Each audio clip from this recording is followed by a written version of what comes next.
Aroma ടിവിയുടെ എല്ലാ മാന്യ പ്രേക്ഷകർക്കും വേഗം വരുന്ന കർത്താവായ യേശു ക്രിസ്തുവിന്റെ ധന്യതിരുനാമത്തിൽ വന്ദനത്തെയും സ്വാഗതത്തെയും അറിയിക്കുന്നു.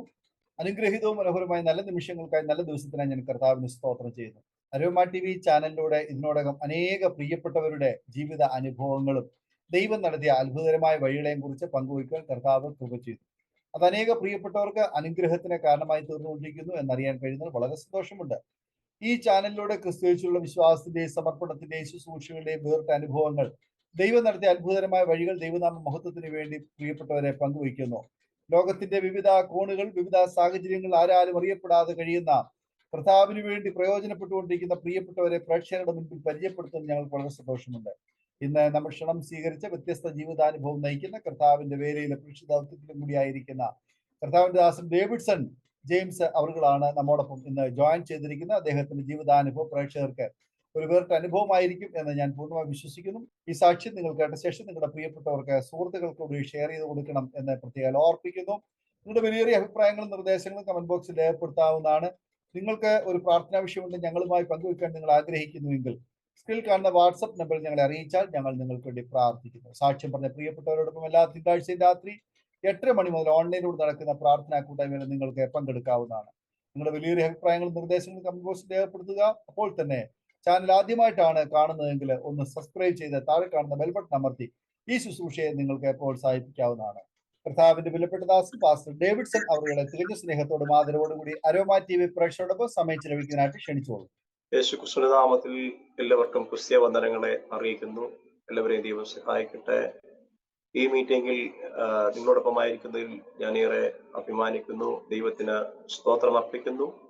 ഈ മീറ്റിംഗിലേക്ക് എന്നെ പരിചയപ്പെടുത്തിയ പാസ്റ്റർ KS രാജകുട്ടി അവർക്കും ഈ അരോമ ടിവിയുടെ പ്രോഗ്രാം നടത്തുന്ന വിലപ്പെട്ട ദാസൻ ഡാനിയൽ ജോൺ അവർക്കും യേശു ക്രിസ്തുവിന്റെ നാമത്തിലുള്ള ക്രിസ്തീയ വന്ദനങ്ങളെ അറിയിക്കുന്നു. ഇന്ന് ഈ ലൈവിൽ വന്ന ഇപ്രകാരം എൻ്റെ വിടിവിച്ച കർത്താവിനെ കുറിച്ച് സാക്ഷി പറയുവാൻ ദൈവം എനിക്ക് അവസരം നൽകിയതോർത്ത് ഞാൻ എൻ്റെ കർത്താവിന് നന്ദി അർപ്പിക്കുകയും സ്തോത്രം കരയറ്റുകയും ചെയ്യുന്നു. ദൈവം എല്ലാവരെയും ധാരാളം അനുഗ്രഹിക്കട്ടെ. ഈ ഞങ്ങളെ ലൈവിലൂടെ കണ്ടുകൊണ്ടിരിക്കുന്ന എല്ലാ ദൈവങ്ങൾക്കും ദൈവദാസന്മാർക്കും ഒരു പ്രാവശ്യമുണ്ട് ക്രിസ്തീയ വന്ദനങ്ങളെ അറിയിക്കുന്നു. ദൈവമായ കർത്താവ് എല്ലാവരെയും സഹായിക്കുമാറാകട്ടെ. സ്തോത്രം. എൻ്റെ പേര് ഡേവിഡ്സൺ ജെയിംസ് എന്നാണ്. എൻ്റെ ഭാര്യ മഞ്ജുഷ, മക്കൾ 3 പേരുണ്ട്. മൂത്തയാൾ ഒരു മോളാണ്, നേഴ്സിംഗ് പഠിക്കുന്നു. രണ്ടാമത്തെ ആള് മോസസ് ജെ ഡേവിഡ്. അദ്ദേഹം +2 പഠനത്തിന് ശേഷം ഉപരിപഠനത്തിനായിട്ടുള്ള റിസൾട്ടിന് വേണ്ടി കാത്തിരിക്കുന്നു. ഇളയ മകൻ അടുത്ത വർഷം 8ാം ക്ലാസ്സിലേക്ക് പ്രവേശനം ലഭിച്ചിരിക്കുന്നു. ഞങ്ങൾ കുടുംബമായി കർത്താവ് ആക്കി വെച്ചിരിക്കുന്നിടങ്ങളിൽ കർത്താവിന്റെ വേല ചെയ്ത് കൊണ്ടിരിക്കുന്നു. അതോടൊപ്പം ഭൗതികമായ ചില ജോലികളുമുണ്ട്. ദൈവം ഞങ്ങളെ ഓരോ ദിവസവും അതിശയകരമായ അത്ഭുതകരമായി നടത്തുന്ന ദൈവത്തിന്റെ സ്നേഹത്തിനായിട്ട് കർത്താവിന് സ്തോത്രം ചെയ്യുന്നു. ദൈവം സഹായിക്കട്ടെ. ഇപ്പോൾ ഞാൻ ശുശ്രൂഷിക്കുന്ന കല്ലുമല ദൈവസഭ വാരാപ്പുഴ കേന്ദ്രമാക്കി പ്രവർത്തിക്കുന്ന സഭയിൽ കർത്താവിന്റെ ദാസനായിട്ട് 2 വർഷക്കാലമായി സേവനം അനുഷ്ഠിക്കുന്നു. എന്റെ ബാല്യകാലം അത് 1972 ഡിസംബർ മാസം 26-ാം തീയതി ഞായറാഴ്ച പകൽ 10 മണിക്ക് ഞാൻ ജനിക്കുകയുണ്ടായി. എന്റെ ജനന സമയത്ത് വീട്ടിലെ നമ്മുടെ പണ്ടുള്ള സാഹചര്യങ്ങളെ അനുസരിച്ച് വീട്ടിലായിരുന്നു. മറ്റുള്ള കാര്യങ്ങളൊക്കെ അമ്മ ഡെലിവറി ഒക്കെ വീട്ടിലാണ് നടന്നത്. അങ്ങനെ നടന്ന സമയത്താണ് എൻ്റെ ജനനത്തിങ്കിൽ എനിക്ക് ജീവൻ ഇല്ലാത്തൊരു മകനായിട്ടാണ് ഞാൻ പുറത്തു വരുവാനിടയായിരുന്നത്. എൻ്റെ പിതാവ് ഒരു പഴയ ഡോക്ടർ എന്ന് പറയാം, കമ്പൗണ്ടർ ആയിരുന്നു. ഡോക്ടറായിട്ട് തന്നെ സേവനമനുഷ്ഠിച്ച അദ്ദേഹം വീട്ടിലുണ്ടായിരുന്നത് കൊണ്ട് പെട്ടെന്ന് എനിക്ക് വേണ്ടതായ ട്രീറ്റ്മെന്റുകളൊക്കെ നൽകി. പണ്ടത്തെ രീതിയിൽ തന്നെ അദ്ദേഹത്തിന് ഡോക്ടർ എന്നുള്ള ആ ഒരു പൊസിഷൻ ഉള്ളത് കൊണ്ട് അദ്ദേഹം എന്നെ കാലിനെ പിടിച്ച് തലകീഴാക്കി നിർത്തി തട്ടി അങ്ങനെ ജീവനിലേക്ക് വരുവാനായിട്ട് കർത്താവ് ഇടയാക്കി തീർത്തു. സ്തോത്രം. എൻ്റെ ബാല്യകാലം ഏറെ സന്തോഷകരവും ദൈവം നടത്തുന്ന അതേ രീതിയിൽ വളർന്നു വരുവാനൊക്കെ കർത്താവിനെ സഹായിച്ചു. സ്തോത്രം. എൻ്റെ പിതാവ് ഒരു കമ്പൗണ്ടർ ആയതിനാൽ സ്തോത്രം ആ രീതിയിൽ ഞങ്ങളുടെ കുടുംബം സന്തോഷകരമായി മുന്നോട്ട് പോയിക്കൊണ്ടേയിരുന്നു. കർത്താവ് കുടുംബമായി ഞങ്ങളെ മാനിക്കുകയും അനുഗ്രഹിക്കുകയും ചെയ്ത ആ ദിനങ്ങളിലൊക്കെ കർത്താവിന്റെ സാന്നിധ്യം കുടുംബത്തിലുള്ളവർക്കൊക്കെ അനുഭവിച്ചറിയുവാനായിട്ട് കർത്താവ് ഇടയാക്കി തീർന്നു. എന്നാൽ എൻ്റെ പിതാവ് തികച്ചും ക്രിസ്തീയ കുടുംബത്തിൽ ജനിച്ചു വളർത്തപ്പെട്ടു എങ്കിലും എൻ്റെ പിതാവ് തികച്ചും ഒരു ക്രിസ്ത്യാനി എന്നുള്ള നാമധേയ ക്രിസ്ത്യാനിയായി തന്നെ ജീവിച്ചു. എൻ്റെ വലിയപ്പച്ചനാണെങ്കിൽ കത്തോലിക്ക ബാക്ക്ഗ്രൗണ്ടിലായിരുന്നു. അതിനുശേഷം കൂടുതൽ വിശ്വാസമാർഗം ആർജിക്കുവാൻ വേണ്ടി CSI ബാക്ക്ഗ്രൗണ്ടിലേക്ക് നമ്മൾ അത് മാറി CSI ബാക്ക്ഗ്രൗണ്ടിൽ വന്ന് അവിടെയാണ് പപ്പയുടെയും മമ്മിയുടെയും വിവാഹമൊക്കെ നടക്കുന്നത്. എന്റെ ജനനത്തിൽ തന്നെ എന്റെ പിതാവ് ഒരു ക്രിസ്തീയ ഭക്തനായിരുന്നു ആയിരുന്നത് കൊണ്ട് എന്നെ ജനനത്തിൽ തന്നെ ഒരു വൈദികനായി അല്ലെങ്കിൽ സുവിശേഷകനായി വിടണമെന്നുള്ള ആഗ്രഹത്തോടെ അതിന് പ്രതിഷ്ഠിക്കുകയും തീരുമാനമെടുക്കുകയൊക്കെ ചെയ്തിരുന്നു. പക്ഷെങ്കിൽ സാഹചര്യങ്ങളെ എല്ലാം അറിയുന്ന ദൈവത്തിന് അദ്ദേഹത്തിന് ഒരു രക്ഷ നൽകണം, അദ്ദേഹത്തെ വിടുവിക്കണം എന്നുള്ളൊരു താല്പര്യമുള്ളത് കൊണ്ട് അദ്ദേഹം എന്റെ ചെറുപ്രായത്തിൽ തന്നെയാണെങ്കിലും നമ്മുടെ ഈ ഭാഗത്തൊക്കെ ആശാരി ഉപദേശി വന്ന് കൺവെൻഷൻ നടത്താറുള്ള സമയങ്ങളൊക്കെ ഉണ്ടായിരുന്നു എന്റെ ചെറുപ്രായത്തിൽ. ആ സമയത്തൊക്കെ അവരെ കളിയാക്കാനും നമ്മുടെ നാട്ടിലെ പാള കൊണ്ടാണ് ആ സമയങ്ങൾക്ക് വെള്ളം കോരാറ്. അന്നത്തെ കാലം അങ്ങനെയാണ്. അപ്പോ ഈ പാളയും കൂട്ടുകാരെയും വിളിച്ചു കൂട്ടി പാളയം കൂട്ടി അവിടെ ചെന്ന് അവരെ കളിയാക്കുന്ന ഒരു പ്രവണത അദ്ദേഹത്തിനുണ്ടായിരുന്നു.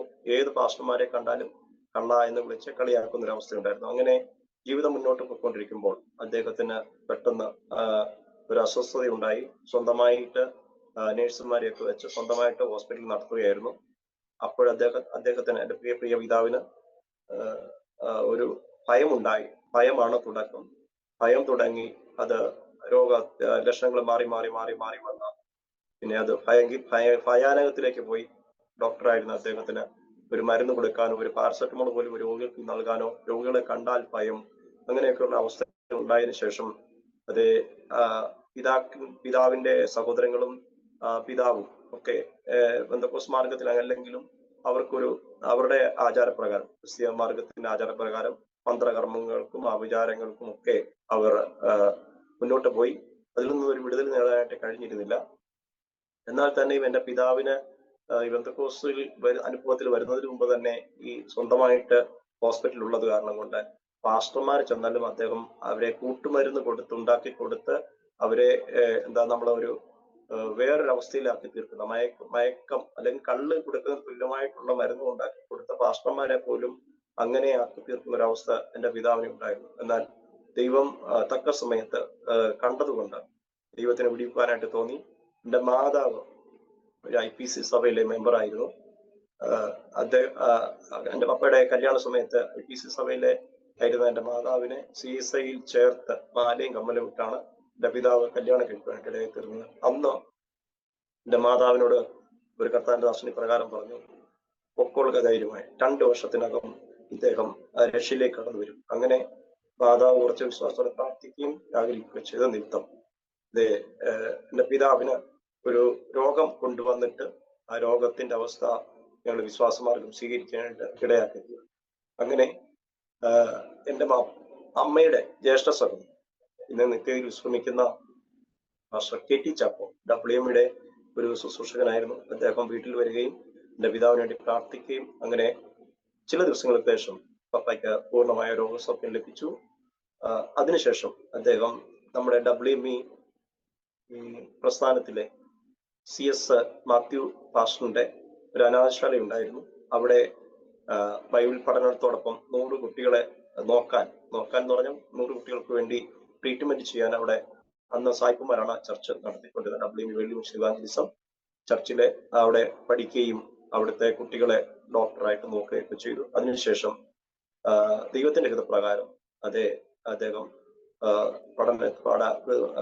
സുവിശേഷ പഠനത്തിന് ശേഷം കർത്താവിന്റെ വേലയിലേക്ക് ഇറങ്ങുകയും നീണ്ട 47 വർഷക്കാലത്തോളം കർത്താവിന്റെ വേലയിൽ കല്ലുമല ദൈവസഭയിൽ സീനിയർ ശുശ്രൂഷകനായിരിക്കാൻ കർത്താവ് ഇടയാക്കി. ഇന്നൊക്കെ എന്റെ പ്രിയ പിതാവ് നിത്യ ചേർക്കപ്പെട്ടിട്ട് 15 വർഷത്തോളം ആകുന്നു. കർത്താവ് ഇന്നയോളം ഞങ്ങളെ അത്ഭുതകരമായ അതിശയകരമായി നടത്തി. എന്റെ പിതാവ് ദൈവമില്ലാത്തൊരു മനുഷ്യനായി ജീവിച്ചത് കൊണ്ട് സ്തോത്രം, പലതരത്തിലുള്ള പ്രയാസങ്ങൾ പ്രതികൂലങ്ങളൊക്കെ കുടുംബത്തിന്റെ അകത്തളങ്ങളിൽ ഉണ്ടായിരുന്നു. എന്റെ പിതാവ് ദൈവത്തെ അറിയുവാനായിട്ട് ഇടയായത് നിമിത്തം ഞങ്ങൾക്ക് ഞങ്ങളുടെ കുടുംബ വീട്ടിൽ നിന്ന് ഇറങ്ങി, ഞങ്ങൾക്ക് വീടുണ്ടായിരുന്നു, ചെറിയൊരു ഭവനമായിരുന്നു. അന്നത്തെ സാഹചര്യത്തിലുള്ള ഭേദപ്പെട്ട ഭവനമൊക്കെ ആയിരുന്നു. അതുകൊണ്ട് ആ ഭവനത്തിൽ നിന്നും ഇറങ്ങേണ്ടതായിട്ട് വന്നു. ഇറങ്ങി ഞങ്ങൾക്ക് സ്വന്തമായി വീട് വെക്കാനായിട്ട് തറയൊക്കെ കെട്ടി എല്ലാം റെഡിയാക്കിയിട്ടു. ഞങ്ങൾക്ക് ഞങ്ങളുടെ അപ്പച്ചന്റെ കുടുംബ വീട്ടിൽ എന്ന് പറഞ്ഞാൽ എന്റെ ചെറുപ്പത്തിൽ തന്നെ അന്നത്തെ കാലത്ത് ഓടിട്ട് നല്ലാട്ട് തേച്ച് വൃത്തിയാക്കിയ നല്ല വീട്, അന്നത്തെ വീട്. ഇപ്പോഴാ വീട് മൊത്തം അവരാരും ഇല്ലാത്തതുകൊണ്ട് ആ വീടൊക്കെ പൊളിഞ്ഞ് നാശമായി പോയി. അതെന്റെ ചെറുപ്പത്തിലെ ഉള്ള വീട്.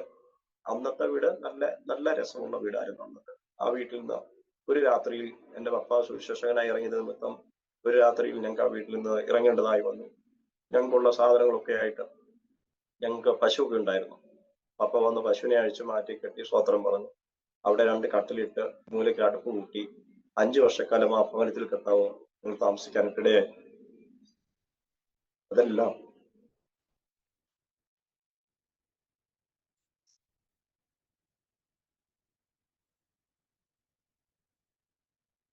ജീവിതത്തിന്റെ ഓരോ ചിത്താനുഭവങ്ങളായിരുന്നു. എങ്കിലും കർത്താവ് ഞങ്ങളെല്ലാവരെയും ഉറപ്പിക്കുവാനിടയായി. സാഹചര്യമൊക്കെ പതറിപ്പോകാതെ കർത്താവ് നിലനിർത്തിയ ഈ സ്നേഹത്തിനൊക്കെയായിട്ട് രാത്രിക്കാലം കർത്താവ് നന്ദി പറയുന്നു. പലരും നിന്ദിക്കുകയും പരിഹസിക്കുകയൊക്കെ ചെയ്തപ്പോൾ കർത്താവിന്റെ മുഖത്തേക്ക് നോക്കി വിശ്വസ്തയോടെ ജീവിപ്പാൻ കർത്താവ് കൃപ നൽകി. സ്തോത്രം. അതേ ഞാൻ ഓർക്കുന്നുണ്ട്, പപ്പ കർത്താവിന്റെ വേലയ്ക്ക് ഇറങ്ങിയ ശേഷം ഞങ്ങളെ വളർത്തേണ്ടതിന് അദ്ദേഹം ഒരു സ്റ്റെതസ്കോപ്പ് ഒക്കെ ആയിട്ടിരുന്ന വ്യക്തി ഈ കൂലിപ്പണിക്ക് പോകുന്ന അതേ അവസ്ഥകളൊക്കെ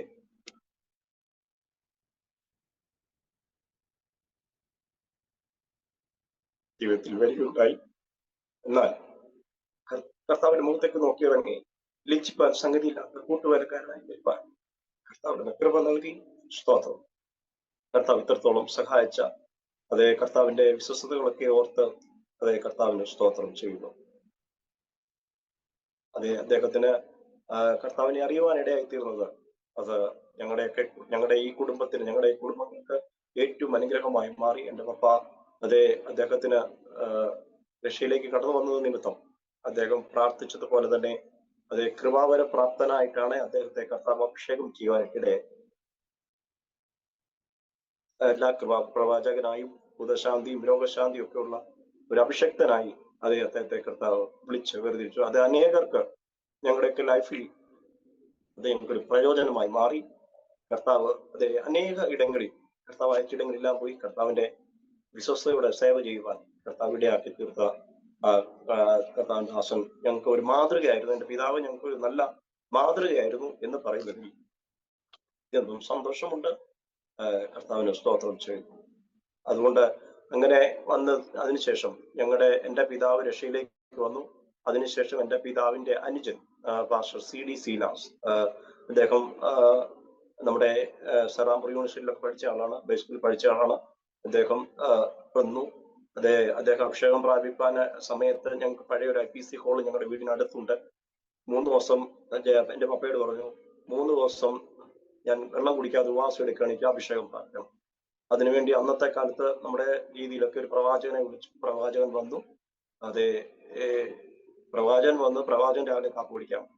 3-ാം ദിവസമായപ്പോൾ എൻ്റെ ഉപ്പാപ്പൻ വെള്ളം കുടിക്കാതിരിക്കുന്ന വ്യക്തിയെ പറ്റി നമുക്ക് നല്ലവണ്ണം. 3-ാം ദിവസം അദ്ദേഹം അൺകോൺഷ്യസ് ആയി. പപ്പ പറഞ്ഞു അവിടുന്ന് ചെന്നിട്ട് എടുത്ത് നമ്മുടെ കുടുംബ വീട്ടിൽ കൊണ്ടുവന്നു. ചർച്ചിൽ ഓലക്കെട്ടുള്ള ചർച്ചിൽ നിന്ന് വീട്ടിൽ കൊണ്ടുവന്ന് നമ്മുടെ വീടിന്റെ തിണ്ണയിൽ കൊണ്ടുവന്ന് പ്രാർത്ഥിച്ചു. നമുക്ക് വേണ്ടി പ്രാർത്ഥിക്കാൻ വന്ന പ്രവാചകൻ രാവിലെ കാപ്പി കുടിച്ച് വന്നപ്പോൾ ഇവിടെ അഭിഷേകം എത്താൽ എൻ്റെ പ്രിയ ഉപ്പാപ്പൻ നിറയുവാനായിട്ട്. അന്ന് ആ ഭവനത്തിൽ എത്രയോ പേരുണ്ടായിരുന്നു, അത്രയും പേര് ദൈവത്തിന്റെ അഭിഷേകത്താൽ നിറയുവാനായിട്ട്. അങ്ങനെയുള്ള അനുഭവങ്ങളിൽ കൂടെ ഞങ്ങൾക്ക് കടന്നു പോയത് കൊണ്ട് ഇന്നും വിശ്വാസത്തിന്റെ പ്രതിസന്ധികൾ വരുമ്പോൾ, പ്രതികൂലങ്ങൾ വരുമ്പോൾ നിൽപ്പാൻ ദൈവം ആവശ്യമായ കൃപ പകരുന്നു, ബലം പകരുന്നു, ദൈവത്തിന്റെ ശക്തി പകരുന്നു. ഓർക്കും നിങ്ങൾ കർത്താവിന് സ്തോത്രം ചെയ്യുന്നു. ഞാൻ വളർന്നു വന്ന സാഹചര്യം ഞാൻ നേരത്തെ ഓർപ്പിച്ച പോലെ ബുദ്ധിമുട്ടും പ്രയാസമൊക്കെയുള്ള സാഹചര്യങ്ങളായിരുന്നു. അപ്പൊ ആ വിശ്വാസ ജീവിതത്തിൽ വന്നത് നിമിത്തം വീട്ടിൽ പലതരത്തിലുള്ള പ്രയാസങ്ങളും പ്രതിസന്ധികളും ഒക്കെ ജീവിതത്തിൽ അനുഭവിക്കേണ്ടതായിട്ട് വന്നു. സ്തോത്രം. പിതാവ് ജോലി വിട്ട് സുവിശേഷ വേലക്കാരനായത് നിമിത്തം ഉണ്ടായ ബുദ്ധിമുട്ടുകൾ അന്നത്തെ കാലമായതിനാൽ 1972-70 കാലഘട്ടങ്ങളൊക്കെ എന്ന് പറയുമ്പോൾ നല്ല റേഷൻ കടയിൽ നിന്ന് പോലും നല്ല അരി കിട്ടുന്ന സമയങ്ങളല്ല. ഭാഷക്കൊക്കെ ഒരുമതി അറിയാൻ കഴിയും. ഞങ്ങൾക്ക് ഈ കോളപ്പറ പച്ചിരിയും നമ്മുടെ ഇരുമ്പരി എന്ന് പറയുന്ന ഒരു അരിയുണ്ട്. അതൊക്കെ പറയുമ്പോൾ ഇപ്പോഴത്തെ മക്കൾക്കൊക്കെ അറിയില്ല. ഒക്കെ കഴിച്ചു കഴിഞ്ഞാൽ പോലും എൻ്റെ കയ്യിലെ മണം മാറാത്ത ഒരവസ്ഥ ഒക്കെ ഉണ്ട്.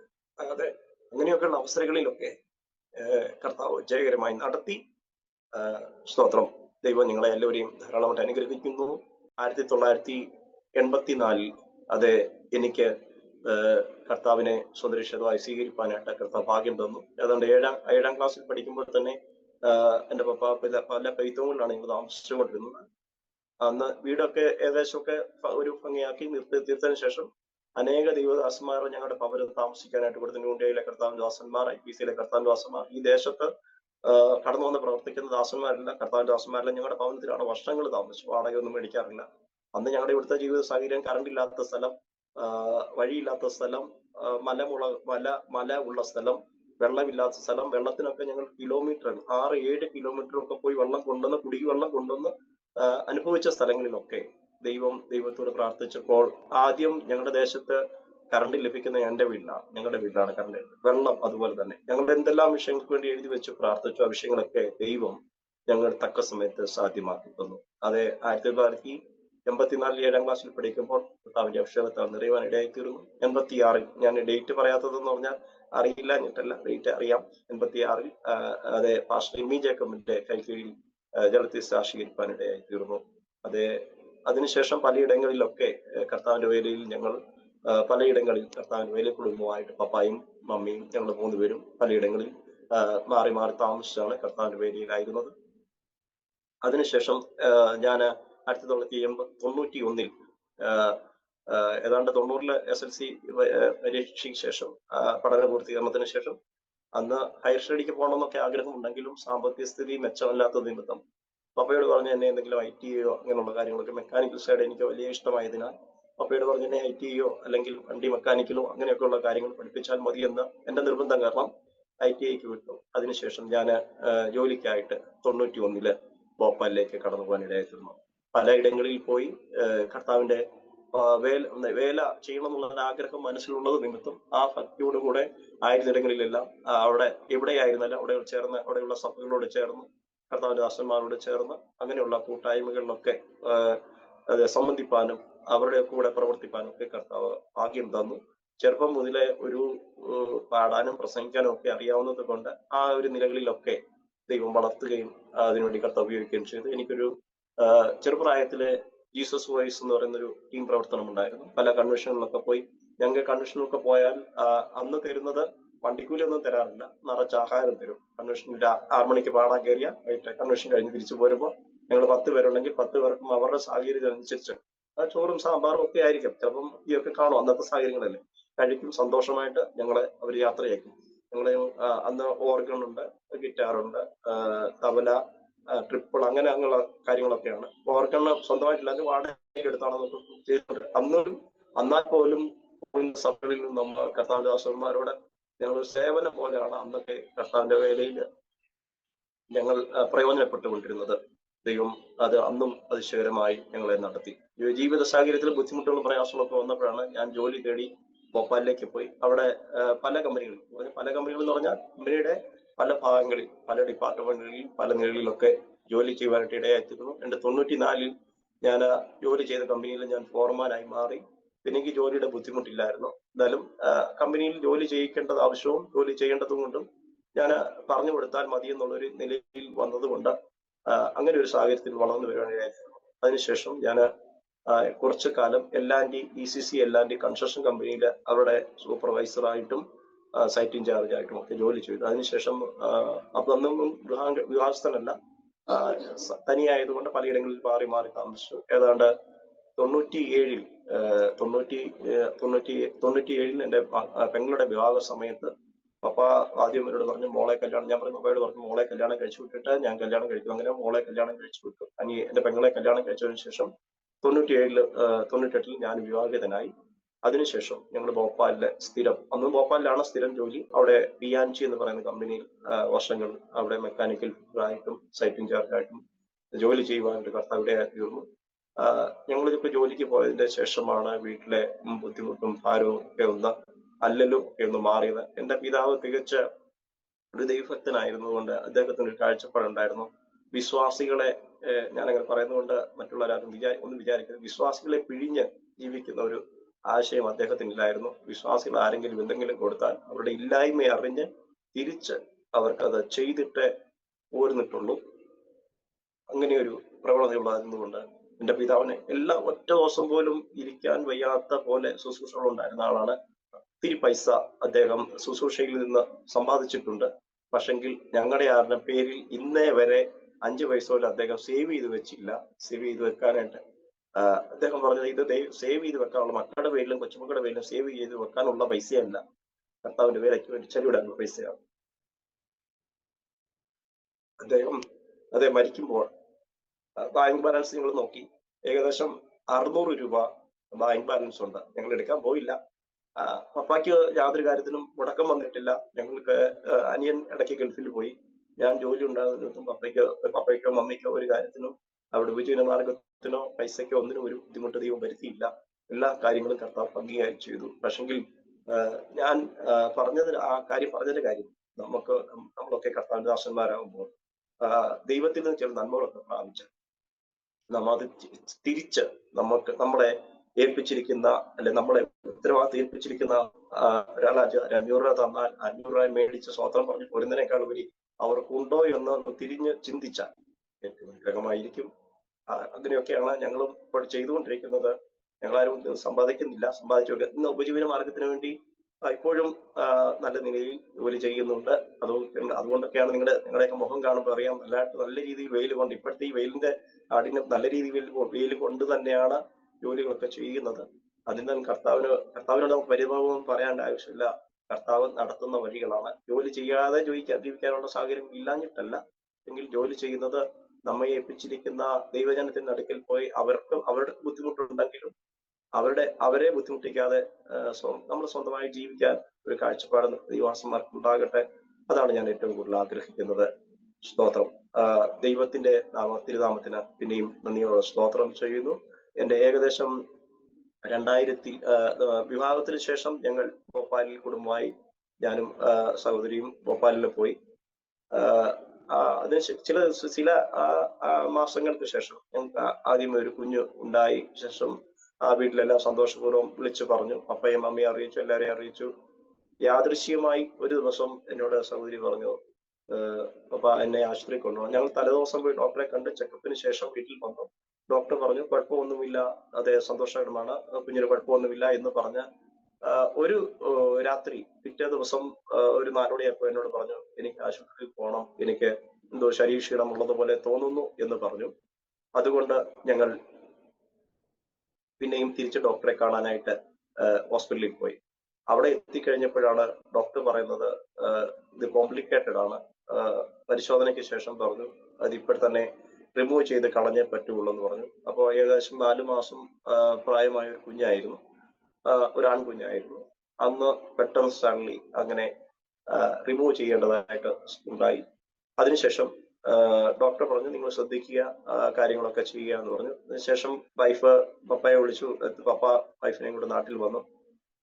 അതിനുശേഷം ഞങ്ങൾക്ക് കുഞ്ഞുങ്ങൾ ഉണ്ടാകില്ല എന്ന് തന്നെ ഡോക്ടർ അന്ന് പറഞ്ഞു. പാടാണ് ഇങ്ങനെയൊക്കെ സംഭവിച്ചതുകൊണ്ട്. പിന്നെ നമുക്കറിയാമല്ലോ, അങ്ങനെ ഒരു സാഹചര്യം ഉണ്ടായാൽ മറ്റുള്ളവരുടെ കുത്തുവാക്കുകളും പരിഹാസങ്ങളും നിന്ദകളും ഒക്കെ കേൾക്കേണ്ടതായിട്ട് വരുമ്പോൾ ഉണ്ടാകുന്ന പ്രയാസങ്ങൾ. പുള്ളിക്കാരിയെ വൈഫിനെ കാണുമ്പോൾ ഒരു തരത്തിലുള്ള ചോദ്യം, എന്നെ കാണുമ്പോൾ ഒരു തരത്തിലുള്ള ചോദ്യം, പിന്നെ അങ്ങനെയൊക്കെയുള്ള കാര്യങ്ങളുണ്ടായി. ഒരു ദിവസം എൻ്റെ പ്രിയ പിതാവ് ഭോപ്പാലിലേക്ക് കടന്നു വരുവാനിടയായി തീർന്നു. ഞങ്ങളെ കുടുംബമായിട്ട് മമ്മിയൊക്കെ ഉണ്ട്, എല്ലാവരും. ഞങ്ങൾ ഭോപ്പാലായിരുന്നു. പപ്പായും മമ്മി ആണ്ടിലെ 2 പ്രാവശ്യമൊക്കെ ഭോപ്പാലിൽ ഞങ്ങളിവിടെ വന്ന് നിൽക്കും. അങ്ങനെ വന്ന സമയത്ത് ഞങ്ങൾ എല്ലാവരും കൂടെ കൂടി സന്ധ്യ പ്രാർത്ഥനയിൽ ഒരു ദിവസം പപ്പ ഇപ്രകാരം പറഞ്ഞു, സമാധാന പുരുഷന് സന്തതി ഉണ്ടാകും. ഞാൻ ആ വചനം ഏറ്റെടുത്ത് പ്രാർത്ഥിച്ചു. ഒറ്റ കർത്താവേ, എന്റെ ജീവിതത്തിൽ സമാധാനക്കേടാണെങ്കിൽ ദൈവമേ നീ ക്ഷമിക്കണമേ എന്നുള്ള പ്രാർത്ഥന കർത്താവ് കേട്ടു. ആ സമയത്ത് എനിക്ക് കുഴപ്പങ്ങളൊന്നുമില്ലായിരുന്നു. പെട്ടെന്ന് ചില അസ്വസ്ഥ ഭാരങ്ങൾ ശരീരത്തിൽ നേരിട്ടു. എന്നാൽ രാത്രിയിൽ ഞാൻ കിടന്നുറങ്ങും. ഞാനും വൈഫും അനുജനുമാണ് അവിടെ താമസിക്കുന്നത്. രാത്രി എനിക്ക് അസ്വസ്ഥത ഉണ്ടാകും. എന്തോ ടൈഫോയിഡ് പോലുള്ള പനി ആണെന്ന് ഞങ്ങൾക്ക് തോന്നി.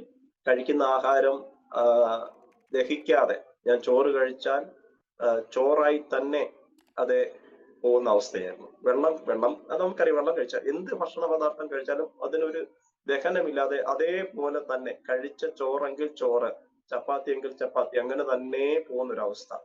അപ്പം എന്നെ കണ്ടവരെല്ലാം പറയും പാസ്റ്റർക്ക് എന്തോ പ്രശ്നമുണ്ട്, അതുകൊണ്ട് നാട്ടിൽ പോകണം. ഞാൻ അന്നത്തെ തീവ്ര വിശ്വാസത്തിൽ ഞങ്ങൾ ചെറുപ്പം മുതലേ മരുന്ന് ചെയ്യുന്നില്ല എന്നൊരു തീരുമാനത്തിലല്ല. അന്ന് അങ്ങനെയായിരുന്നു ഒരു സാഹചര്യം. അന്നത്തെ പപ്പ മെഡിസിൻ ഉപയോഗിക്കുന്ന ആളല്ലായിരുന്നു, മമ്മി ഉപയോഗിക്കുന്നില്ലായിരുന്നു. അപ്പോൾ ആ ഒരു ലിമിറ്റ് ഇതുകൊണ്ട് ഞാനും ഹോസ്പിറ്റലിൽ പോകുന്നതിന് അന്നും ഇന്നും ലിമിറ്റാണ്. അത്രയ്ക്ക് വയ്യ എങ്കിൽ മാത്രം ഡോക്ടറെ പോയി കാണുക. അല്ലെങ്കിൽ ദൈവം ലിമിറ്റിലെത്തില്ലെന്നല്ല, അതൊരു മറ്റുള്ളവരെ കൊണ്ട് പറയിപ്പിക്കുക. നമ്മൾ തീരുമാനമൊന്നും എടുത്തില്ല, ഞാൻ രോഗശാന്തി നിന്നോളാം എന്നുള്ള തീരുമാനമൊന്നുമില്ല. രോഗിക്ക് വൈദ്യനെ കൊണ്ട് ആവശ്യമാണ്. അത് വിമർശനം ഉണ്ടാകാതിരിക്കാൻ ഞാനങ്ങനെ പറഞ്ഞു. അന്ന് അങ്ങനെ കൂടുതലായിട്ട് പോകാറില്ല. അപ്പൊ ഇങ്ങനെയൊക്കെ ഉണ്ടായപ്പം പപ്പ പെട്ടെന്ന് നാട്ടിൽ നിന്ന് എന്നെ കാണാൻ വീട്ടിൽ വന്നു, കണ്ടു. അവിടെ അമേദിയ മെഡിക്കൽ കോളേജ് എന്ന് ഭോപ്പാലിലൊരു മെഡിക്കൽ കോളേജ് ഉണ്ട്, വലിയ ഹോസ്പിറ്റലാണ്. അവിടെ കൊണ്ട് കാണിച്ചു. ഡോക്ടർ എന്തൊക്കെയോ മരുന്ന് എഴുതി കൊടുത്തു. അവിടുന്ന് കമ്പനി ലീവ് എഴുതി മേടിച്ചു. ഞാനുമായി നാട്ടിൽ വന്നു. ട്രെയിനിൽ വരുന്ന സമയത്തും എനിക്ക് അങ്ങനെ ഇരിക്കുമ്പോൾ മയക്കം പോലെ ഉണ്ടാവുകയാണ്, അസ്വസ്ഥത ഉണ്ടാകും. അങ്ങനെ ഭാരത്താൽ നാട്ടിലേക്ക് വന്നു. അപ്പൊ ഉപജീവന മാർഗം പിന്നെയും അടയുകയാണ്. ജോലി നഷ്ടപ്പെട്ടു. അപ്പം നാട്ടിൽ വന്നാൽ പ്രശ്നത്തിന്റെ പപ്പ സുശേഷനായതുകൊണ്ട് വീട്ടിലെ കാര്യങ്ങളൊക്കെ നടക്കും. കാര്യങ്ങളൊക്കെ പോകും. വീട്ടിൽ അത്യാവശ്യം നമ്മുടെ പറമ്പിൽ നിന്ന് അത്യാവശ്യം കപ്പയും കാച്ചിലും ചേനയൊക്കെ കിട്ടുന്നതായതുകൊണ്ട് അങ്ങനെയൊക്കെ ഉപജീവന മാർഗങ്ങളൊക്കെ കഴിഞ്ഞു പോകാനുള്ള സാഹചര്യങ്ങളൊക്കെ ഉണ്ട്. അങ്ങനെ നാട്ടിൽ വന്ന് നമ്മളിവിടെ അടുത്തുള്ളൊരു ഹോസ്പിറ്റലിൽ TV വേറൊരു ഡോക്ടർ പറഞ്ഞു TV ആണ്. അതുകൊണ്ട് ഞാൻ നമ്മുടെ കോഴഞ്ചേരി പാസ്റ്റർക്ക് അറിയുമായിരിക്കും, കോഴഞ്ചേരി നമ്മുടെ ജില്ലാ ആശുപത്രി, അവിടെ TV സെന്റർ ഉണ്ട്. അവിടെ പോയി ഞാനും പപ്പയും വെളുപ്പിന് രാവിലെ പോകും. കഫം കൊടുക്കാൻ പറയും. ഞാൻ കഫം കൊടുക്കുമ്പോൾ തുപ്പിൽ മാത്രമേ ഉള്ളൂ. അവിടെ നിൽക്കുന്ന കമ്പൗണ്ടറാണോ ഡോക്ടറാണോ അദ്ദേഹം എന്നെ ചീത്ത വിളിക്കും. ഞാൻ പറഞ്ഞ സാറേ, ഇതിങ്ങോട്ട് വന്നാലല്ലോ നമുക്ക് കഫം ഉണ്ടെങ്കിൽ കൊടുക്കാൻ പറ്റുള്ളൂ. അങ്ങനെ ആഴ്ചകൾ പോയിട്ട് ചെക്കപ്പ് ചെയ്തു, എക്സ്റേ എടുക്കും, ഒന്നുമില്ല, TVയുടേതായ കാര്യങ്ങളൊന്നുമില്ല. അതിനുശേഷം എൻ്റെ ഒരു മൂത്ത ജ്യേഷ്ഠ സഹോദരൻ പറഞ്ഞു, ഞങ്ങളുടെ വീടിനടുത്ത് ഡോക്ടർ ദാമോദർ എന്ന് പറയുന്ന ഒരു മെഡിക്കൽ കോളേജ് പ്രൊഫസർ ഉണ്ട്, അദ്ദേഹത്തെ പോയി കാണാം എന്ന് പറഞ്ഞു. മനസ്സില്ല മനസ്സോടെ, അസുഖം എന്താന്ന് കണ്ടുപിടിച്ചിട്ടില്ല, മനസ്സില്ല മനസ്സോടെ അന്നത്തെ സമയത്ത് ഞാനും പപ്പയും ഒരു 7:30 രാത്രി സന്ധ്യയ്ക്ക് 7:30 ആയപ്പോൾ, അദ്ദേഹം മെഡിക്കൽ കോളേജ് പ്രൊഫസർ ആയത് കാരണം അദ്ദേഹം വരുമ്പോൾ ആയിട്ട് 7 മണിയൊക്കെ കഴിഞ്ഞ് വീട്ടിലെത്തുള്ളൂ. 7:30 അപ്പൊ അവിടെ ചെന്നപ്പം അദ്ദേഹം കണ്ടാലും ഒരു ഡോക്ടറാന്ന് തോന്നില്ല. ഒരു ടീഷർട്ട് ഒക്കെ ഒരു കയ്യിൽ കൊടുത്തൊരു മനുഷ്യൻ അദ്ദേഹത്തിന്റെ വിസിറ്റിംഗ് റൂം എന്ന് പറയാനൊക്കത്തില്ല, ഒരു ഞാൻ ഇരിക്കുന്ന പോലെ തന്നെ ഒരു ചെറിയ ടേബിളിൽ ഒരു ലെറ്റർ പാടൊക്കെ വെച്ച് ടെലസ്കോപ്പ് ഒക്കെ വെച്ചിരിക്കുന്ന മനുഷ്യനെ കണ്ടു. ഞാൻ ഇതെന്ത് ഡോക്ടറാണ്? അദ്ദേഹം ഒരു നമ്മുടെ പണ്ടത്തെ ബെഞ്ചുണ്ട്, അവിടെ ഇട്ടിട്ടുണ്ട്. എല്ലാരും പോയി കഴിഞ്ഞപ്പോഴാണ് എന്നെ കാണുമായിട്ട് ഞങ്ങൾ ഏകദേശം 8:30 എന്നോട് ഡോക്ടർ പറഞ്ഞു സൗന ബെഞ്ചിലോട്ട് കിടക്കാൻ. ഞാൻ ബെഞ്ചിൽ കിടന്നു. അദ്ദേഹം കൈകൊണ്ട് എന്തൊക്കെയോ പരിശോധിച്ചു. ഡോക്ടർ ടെലസ്കോപ്പ് വെച്ചാണ് പരിശോധിച്ചു, ഞാൻ കണ്ടിട്ടില്ല. അദ്ദേഹം എന്റെ ഓരോ അസ്ഥിയിലും കൈ വെച്ചിട്ട് ഇങ്ങനെ ഒരു സാധനം കൊണ്ട് ഇങ്ങനെ കൊട്ടി അവയവങ്ങളില്ല കൊട്ടി നോക്കിയിട്ട് പപ്പയുടെ പാസ്റ്റർ, ഞാൻ ഒരു മരുന്ന് എഴുതാൻ പോകാം, മരുന്നിന് ഒരു 500 രൂപ വരെയുള്ള മരുന്നാണ്, എന്താ എഴുതാൻ പറഞ്ഞു. അങ്ങനെ അദ്ദേഹം എന്തോ ഇതുവരെ എന്താണ് അസുഖം എന്നുള്ള കാര്യം അദ്ദേഹം ഞങ്ങൾക്ക് വെളിപ്പെടുത്തിയിട്ടില്ല. ഞങ്ങൾ കൂടുതലായിട്ടുള്ള ചെക്കപ്പിലൊന്നും പോയിട്ടൊന്നുമില്ല. പക്ഷെ അദ്ദേഹം പറഞ്ഞു 6 മാസത്തോളം മരുന്ന് കഴിക്കണം, അല്ലെങ്കിൽ 1 വർഷത്തോളം ഈ മരുന്ന് കണ്ടിന്യൂ ചെയ്യുന്ന, ജോലിക്കൊന്നും പോകരുത് എന്നൊക്കെ പറഞ്ഞു. അങ്ങനെ ഞങ്ങൾ അവിടെ പോയി ആ മരുന്നൊക്കെ കഴിഞ്ഞ ശേഷം സുഖം പ്രാപിച്ചു എന്ന് പറയാൻ പറ്റില്ല. വീട്ടിൽ വന്നു. പിന്നെയും ഈ പെട്ടെന്ന് അസ്വസ്ഥത ഉണ്ടാവും. നമ്മൾ മരിക്കാൻ പോകുന്ന സിറ്റുവേഷനിലേക്ക് പോകും. അപ്പോഴത്തേക്ക് പിന്നെ ഇരിക്കുന്ന ഇരിപ്പിലാണ് നമുക്ക് അസ്വസ്ഥത ഉണ്ടാകുന്നത്. അപ്പം അറിയില്ല എന്താ അസുഖം. ഡോക്ടറോട് പറഞ്ഞപ്പോൾ ഡോക്ടർ പറഞ്ഞു സാരമില്ല, നിങ്ങൾ കുറച്ച് ദിവസം മരുന്ന് കഴിക്കാൻ. പക്ഷെ പ്രാർത്ഥന കേൾക്കുന്ന കർത്താവിന് നമ്മെക്കുറിച്ച് ഉദ്ദേശം ഉണ്ടായിരുന്നു. ഈ സമയത്ത് ഞങ്ങൾ ഭോപ്പാലിൽ നിന്ന് വരുന്നതിന് മുമ്പ് തന്നെ വൈഫ് ഗർഭവതിയാകുകയും ഉദരത്തിൽ കുഞ്ഞുമുണ്ട്. ഞങ്ങളുടെ ഈ 2 സാഹചര്യം, ഞാൻ അസുഖത്താലായിരിക്കുന്നു, വൈഫ് വിശേഷമുള്ളത് കൊണ്ട് പലതരത്തിലുള്ള ബുദ്ധിമുട്ടുകളൊക്കെ ഉണ്ടായി. ജോലിയില്ലാത്ത സാഹചര്യം, ഇങ്ങനെയൊരു അവസ്ഥയിൽ വൈഫും പോകുന്നു. അപ്പം കർത്താവിനെല്ലാം നല്ലതുകൊണ്ടാണ് അറിയാവുന്നത് കൊണ്ട് കർത്താവിൽ കൂടുതലായിട്ട് ആശ്രയിക്കാനും പ്രാർത്ഥിക്കാനും ഇടയായിത്തീർന്നു. അപ്പോൾ എൻ്റെ സിസ്റ്റർ രണ്ടാമത്തെ മോളുടെ വിശേഷമുള്ളത് കൊണ്ട് അവളെ കെയർ ചെയ്യാൻ വേണ്ടി പപ്പയും മമ്മിയും ഭോപ്പാലിലും തിരിച്ചുപോയി. ഞാനും എൻ്റെ വലിയപ്പച്ചനും വൈഫും ആണ് വീട്ടിലുണ്ടായിരുന്നത്. അങ്ങനെ ആ സാഹചര്യത്തിലൂടെ കടന്നു പോകുമ്പോഴാണ് മോള് ജനിക്കാനിടയായി. മോള് ജനിച്ചു കഴിഞ്ഞപ്പോൾ ഇതിനേക്കാളും പ്രശ്നം കോംപ്ലിക്കേറ്റഡ് ആയി. മോളുടെ പ്രസവ സമയത്ത് വൈഫ് ഭയം കാരണം അവിടുന്ന് നമ്മുടെ തിരുവനന്തപുരത്തുള്ള തൈക്കാട്ട് ആശുപത്രിയിൽ ഡോക്ടേഴ്സ് പറഞ്ഞു ഓപ്പറേഷൻ ചെയ്യേണ്ട, എനിക്ക് ഡെലിവറി മതി. ഈ പുള്ളിക്കാരി നമ്മുടെ ലേബർ റൂമിൽ കയറി പാത്തിരുന്നു. രാവിലെ ലേബർ റൂമിൽ കൊണ്ടുപോയാണ് വൈകിട്ട് 5 മണി വരെയും ഞങ്ങൾ കാണാതായപ്പോൾ ഞങ്ങൾ ആ നോക്കുന്ന ഡോക്ടറെ വീട്ടിൽ പോയി. ഡോക്ടറെ വീട്ടിൽ ചെന്ന് ഡോക്ടറോട് ചോദിച്ചു. ഡോക്ടർ എന്നെ കുറേയേറെ അവരുടെ ഭാഷയിലുള്ള കാര്യങ്ങൾ പറഞ്ഞു. എന്നോട് പറഞ്ഞു പോയി കാർ വിളിച്ചോണ്ട് വരാൻ പറഞ്ഞു.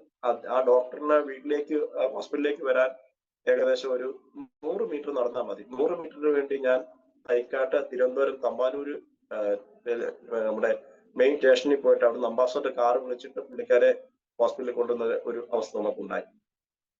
അദ്ദേഹം വന്നു, 10 മിനിറ്റ് ശേഷം പറഞ്ഞു കുഴപ്പമില്ല, പെൺകുഞ്ഞാണ് എന്ന് പറഞ്ഞു. മോളുടെ പ്രസവത്തിന് തടസ്സമായിട്ട് മോളെ നമ്മുടെ ഈ കുഞ്ഞുങ്ങളുടെ പൊക്കിൽ കൂടി കൊടിവള്ളി അവർ അങ്ങനെ പറയുന്നത് അത് ചുറ്റി കഴുത്തിലൂടെ ചുറ്റി പുറത്തേക്ക് വരാൻ കഴിയാത്ത ഒരു അവസ്ഥയിലായിരുന്നു. പക്ഷേ സംഭവിച്ചത് വൈഫിന്റെ ഉദരത്തിലുള്ള ഈ ഗർഭാശയത്തിലുള്ള വെള്ളം മൊത്തം പോയി. ഈ കുഞ്ഞ് നമ്മളൊരു 60-70 വയസ്സുള്ള ആളുടെ രൂപത്തിലാണ് കുഞ്ഞ് പുറത്ത് വന്നത്. എന്ന് പറഞ്ഞാൽ തൊലി മൊത്തം ചുറ്റി തുളങ്ങി കണ്ടു കഴിഞ്ഞാൽ നമുക്ക് തന്നെ ഒരു വല്ലായ്മ തോന്നുന്ന രീതിയിലാണ് കുഞ്ഞിനെ ഞങ്ങൾക്ക് കിട്ടിയത്. പക്ഷെ വൈഫ് കുറെയൊക്കെ കാര്യം ഇങ്ങനെയല്ല ഞങ്ങൾക്ക് പ്രതീക്ഷിച്ചെന്നൊക്കെയാണല്ലോ. ഞാൻ പറഞ്ഞു ദൈവം തന്നതാണ്, ദൈവത്തിന് ഉദ്ദേശമില്ല. ഡോക്ടേഴ്സ് അന്ന് പറഞ്ഞു. അത് കഴിഞ്ഞ് ഡെലിവറിക്ക് ശേഷം സിസേറിനായിരുന്നോണ്ട് പുള്ളിക്കാരിയുമായിട്ട് ഞങ്ങൾ പങ്കെടുത്ത് വന്നു. ഡോക്ടർ കുറച്ച് ദിവസങ്ങൾക്ക് ശേഷം പറഞ്ഞു കുഞ്ഞിനെയും കൊണ്ട് ചെല്ലണം, ഈ കുഞ്ഞ് മന്ദബുദ്ധിയാണ്, അതുകൊണ്ട് കുഞ്ഞിന് ട്രീറ്റ്മെന്റ് ആവശ്യമുണ്ട് എന്ന് പറഞ്ഞു. പക്ഷെങ്കിൽ ഈ പറഞ്ഞ കാര്യം എന്റെ വൈഫ് കേട്ടിരുന്നു. ഒരു ദിവസം വൈഫിന് വേണ്ട രാവിലത്തെ കുളിപ്പിക്കലും മറ്റേ മരുന്ന് കാര്യങ്ങളൊക്കെ ചെയ്തതിനു ശേഷം കുഞ്ഞിനെയും കൊണ്ട് എന്റെ അമ്മായച്ചനും അളിയനും ഒക്കെ ആയിട്ട് ഹോസ്പിറ്റലിലേക്ക് വണ്ടി വിളിച്ച് കുഞ്ഞിനെ കാണിക്കാൻ ഡോക്ടറെ കൂടുതലുള്ള ചെക്കപ്പിന് വേണ്ടി കൊണ്ടുപോകാനായിട്ട് തുടങ്ങിയപ്പോൾ വൈഫ് പറഞ്ഞു എന്റെ കുഞ്ഞിന് സംസാരിച്ചില്ലെങ്കിൽ സാരമില്ല, കൊണ്ടുപോകണ്ടായിരുന്നു. അവിടെ ഒരു വിശ്വാസത്തെ കർത്താവ് അത്ഭുതകരമായി അവളെ നടത്തി. ഇന്ന് അവൾക്ക് 24 വയസ്സ് കഴിഞ്ഞു. അതെ, ഞങ്ങൾ ട്യൂഷന് വിട്ടിട്ടില്ല, ഒരു ക്ലാസ്സിൽ നമുക്കറിയാവുന്ന പോലൊക്കെ ഞങ്ങൾ പറഞ്ഞു കൊടുത്തു. +2 നല്ല മാർക്കോടെ പാസ്സായി, SLC നല്ല പാസ്സായി. ഇപ്പൊ നേഴ്സിംഗിന് അവൾ പഠിച്ച വിഷയങ്ങൾക്കെല്ലാം റാങ്ക് ഹോൾഡേഴ്സ് മാർക്ക് അവിടെ പാസ്സായിട്ട് ഇനി അവൾക്ക് മുമ്പിൽ നിൽക്കുന്ന ഒരു വിഷയം അവിടെ MP സർക്കാരിൽ നിന്ന് ചില പ്രോബ്ലം നടക്കുന്ന കാരണത്താൽ 4th ഇയറിലെ എക്സാം കഴിഞ്ഞിട്ടില്ല. എങ്കിലും അവള് ഇപ്പോൾ അവിടെ ഒരു ഹോസ്പിറ്റലില് താൽക്കാലികമായി ട്രെയിനി ആയിട്ട് ജോലിയിൽ പ്രവേശിക്കാനായിട്ടൊക്കെ കർത്താവ് സഹായിച്ചു. അങ്ങനെ കർത്താവ് പൂർണ്ണമായിട്ട് ഒഴിവാക്കി. ഈ സാഹചര്യത്തിൽ ഞങ്ങൾക്ക് ജോലിയില്ലാത്തത് നിമിത്തം പപ്പയും അമ്മയും ഭോപ്പാലിലേക്ക് പോയി, കുഞ്ഞുണ്ടായി. ജീവിതത്തിൽ ചില പ്രശ്നങ്ങളും പ്രതിസന്ധികളും ഒക്കെ ഉള്ളത് കാരണം ഉപജീവന മാർഗത്തിനോ പ്രയാസമായത് കാരണം കൊണ്ട് ഞാൻ രാത്രി എന്റെ മാതാപിതാക്കൾക്ക് അറിയില്ലാത്തൊരു കാര്യമാണ്, വൈഫിന് അറിയാം. അന്ന് ഞാനും വല്യപ്പച്ചനും വൈഫ് മാത്രമാണ് ഞങ്ങളുടെ കുടുംബത്തിൽ ഉണ്ടാവുള്ളൂ. അമ്മയും പപ്പയും ഭോപ്പാലില് പെങ്ങളുടെ അടുത്തേക്ക് പോയി. രാത്രി അസുഖത്താലിരിക്കുന്ന ഞാൻ എന്റെ കൂട്ടുകാരുടെ കൂടെ രാത്രി നമ്മുടെ ഇവിടെ ഈ ലോഡ് കയറ്റി വിടാനായിട്ട് പോകും രാത്രിയിൽ. അത് കുഞ്ഞുങ്ങളെ വീട്ടിൽ പോകുമ്പോൾ ലൈറ്റ് ഇട്ട് പോയി കഴിഞ്ഞാൽ അറിയാവുന്നതുകൊണ്ട് വിളക്ക് കത്തിച്ച് വെച്ചിട്ട് അപ്പച്ചൻ ചോദിക്കും മോനോടെ പോയെന്ന് ചോദിക്കും. അപ്പൊ ഇപ്പൊ പോയി ആ വൈഫ് എന്തെങ്കിലും പറഞ്ഞിങ്ങനെ രാത്രി പോയി രാവിലെ ഒരു രാത്രി ലോഡ് കയറ്റിയാൽ 2000 രൂപ കിട്ടും. അങ്ങനെ പല രാത്രികളും പോയി അങ്ങനെ ഒക്കെ കാര്യങ്ങളൊക്കെ ചെയ്യാനായിട്ട് വന്നിട്ടുണ്ട്. പക്ഷെ അതിന്റെയൊക്കെ നടുവിലും ദൈവത്തിന് നമ്മെക്കുറിച്ച് ഉദ്ദേശമുള്ളത് കൊണ്ട് ദൈവം കൈവിട്ടില്ല. ദൈവം കൈവിടാത്ത കർത്താവായി കൂടെ ഇരുന്നു എന്നോളം നടത്തിയ ദൈവത്തിന്റെ സ്നേഹത്തിനൊക്കെ ആയിട്ട് കർത്താവിന് സ്തോത്രം ചെയ്യുന്നു.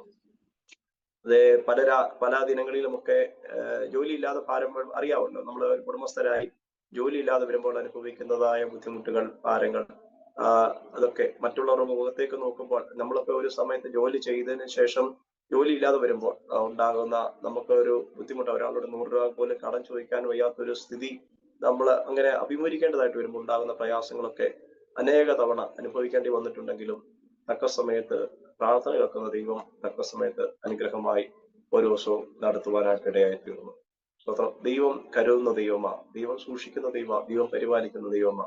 ഇത് രുചിച്ചറിയുവാനൊക്കെ കർത്താവ് പലയിടങ്ങളിലും അവസരങ്ങളും അതേ അനുഭവങ്ങളിൽ കൂടെയൊക്കെ നടത്തി ദൈവം പരിപാലിക്കുന്നതോർത്ത് ഞാൻ കർത്താവിന് സ്തോത്രം ചെയ്യുന്നു. രാത്രിയിൽ എന്നെ കേൾക്കുന്ന എല്ലാവരോടും ഞാൻ പറയട്ടെ, നാം അതേ നീറുന്ന വിഷയങ്ങളുടെ മുമ്പിൽ, ഭാരപ്പെടുന്ന വിഷയങ്ങളുടെ മുമ്പിൽ ദൈവമത്തേക്ക് നോക്കി കരയുമ്പോൾ നമ്മുടെ കരച്ചിലിന്റെ ശബ്ദം കേട്ട് ദൈവം നമുക്ക് വേണ്ടി അത്ഭുതങ്ങളെ പ്രവർത്തിക്കുന്ന കർത്താവ്.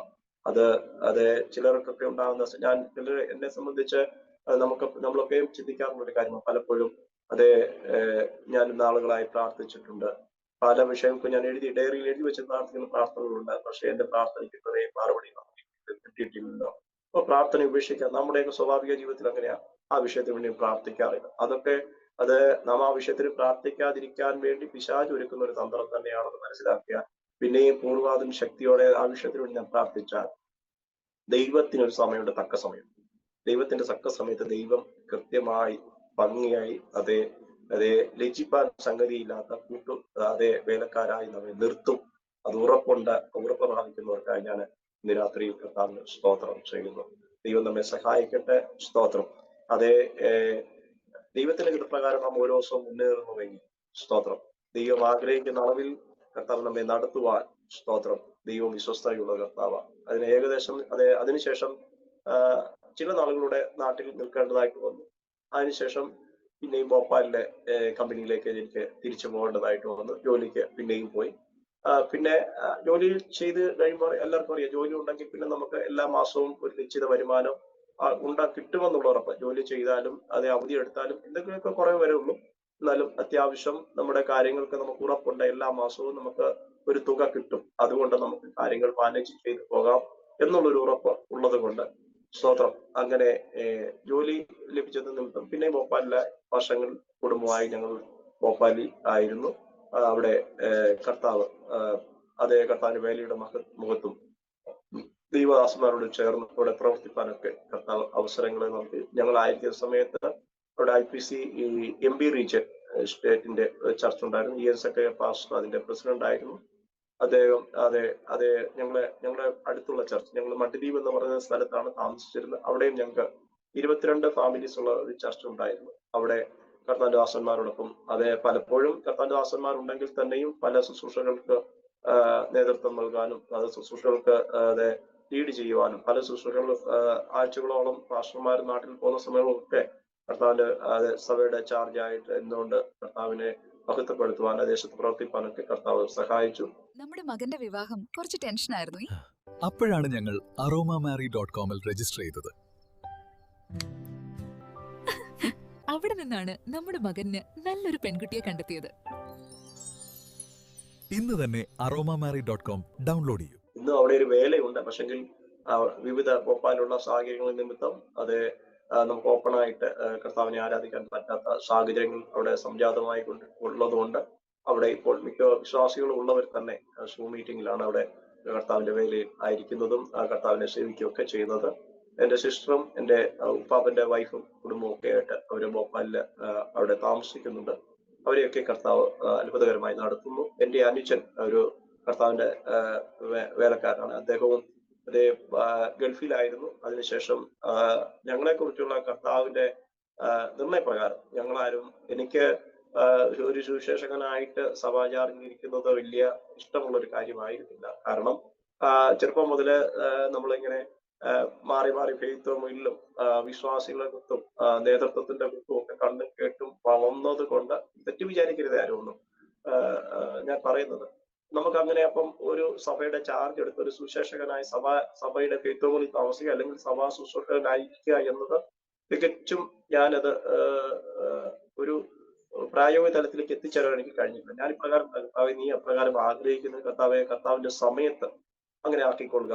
ഞാൻ അങ്ങനെ ഒരു സഭാചാർജിലേക്ക് ഒരു മിഷൻ എന്റെ ഉള്ളിൽ ഇല്ലായിരുന്നു. അതിനുവേണ്ടി ആഗ്രഹിച്ചില്ല, പ്രാർത്ഥിച്ചില്ല. കർത്താവ് പിന്നെ പ്രകാരം പ്രാർത്ഥന കർത്താവെ അങ്ങനെ കർത്താവ് ഒരു സാഹചര്യം ഒരുക്കുക, കർത്താവെ ചെയ്യാൻ ഞാൻ സന്നദ്ധനാണ്. പല കർത്താവിന്റെ ദാസന്മാരും പല സമയങ്ങളിലും എനിക്ക് പലയിടങ്ങളിൽ കർത്താവിന്റെ വേലയോടുള്ള ബന്ധത്തിൽ പല സഭകളിലൊക്കെ ചാർജ് തന്നിട്ടുണ്ട്.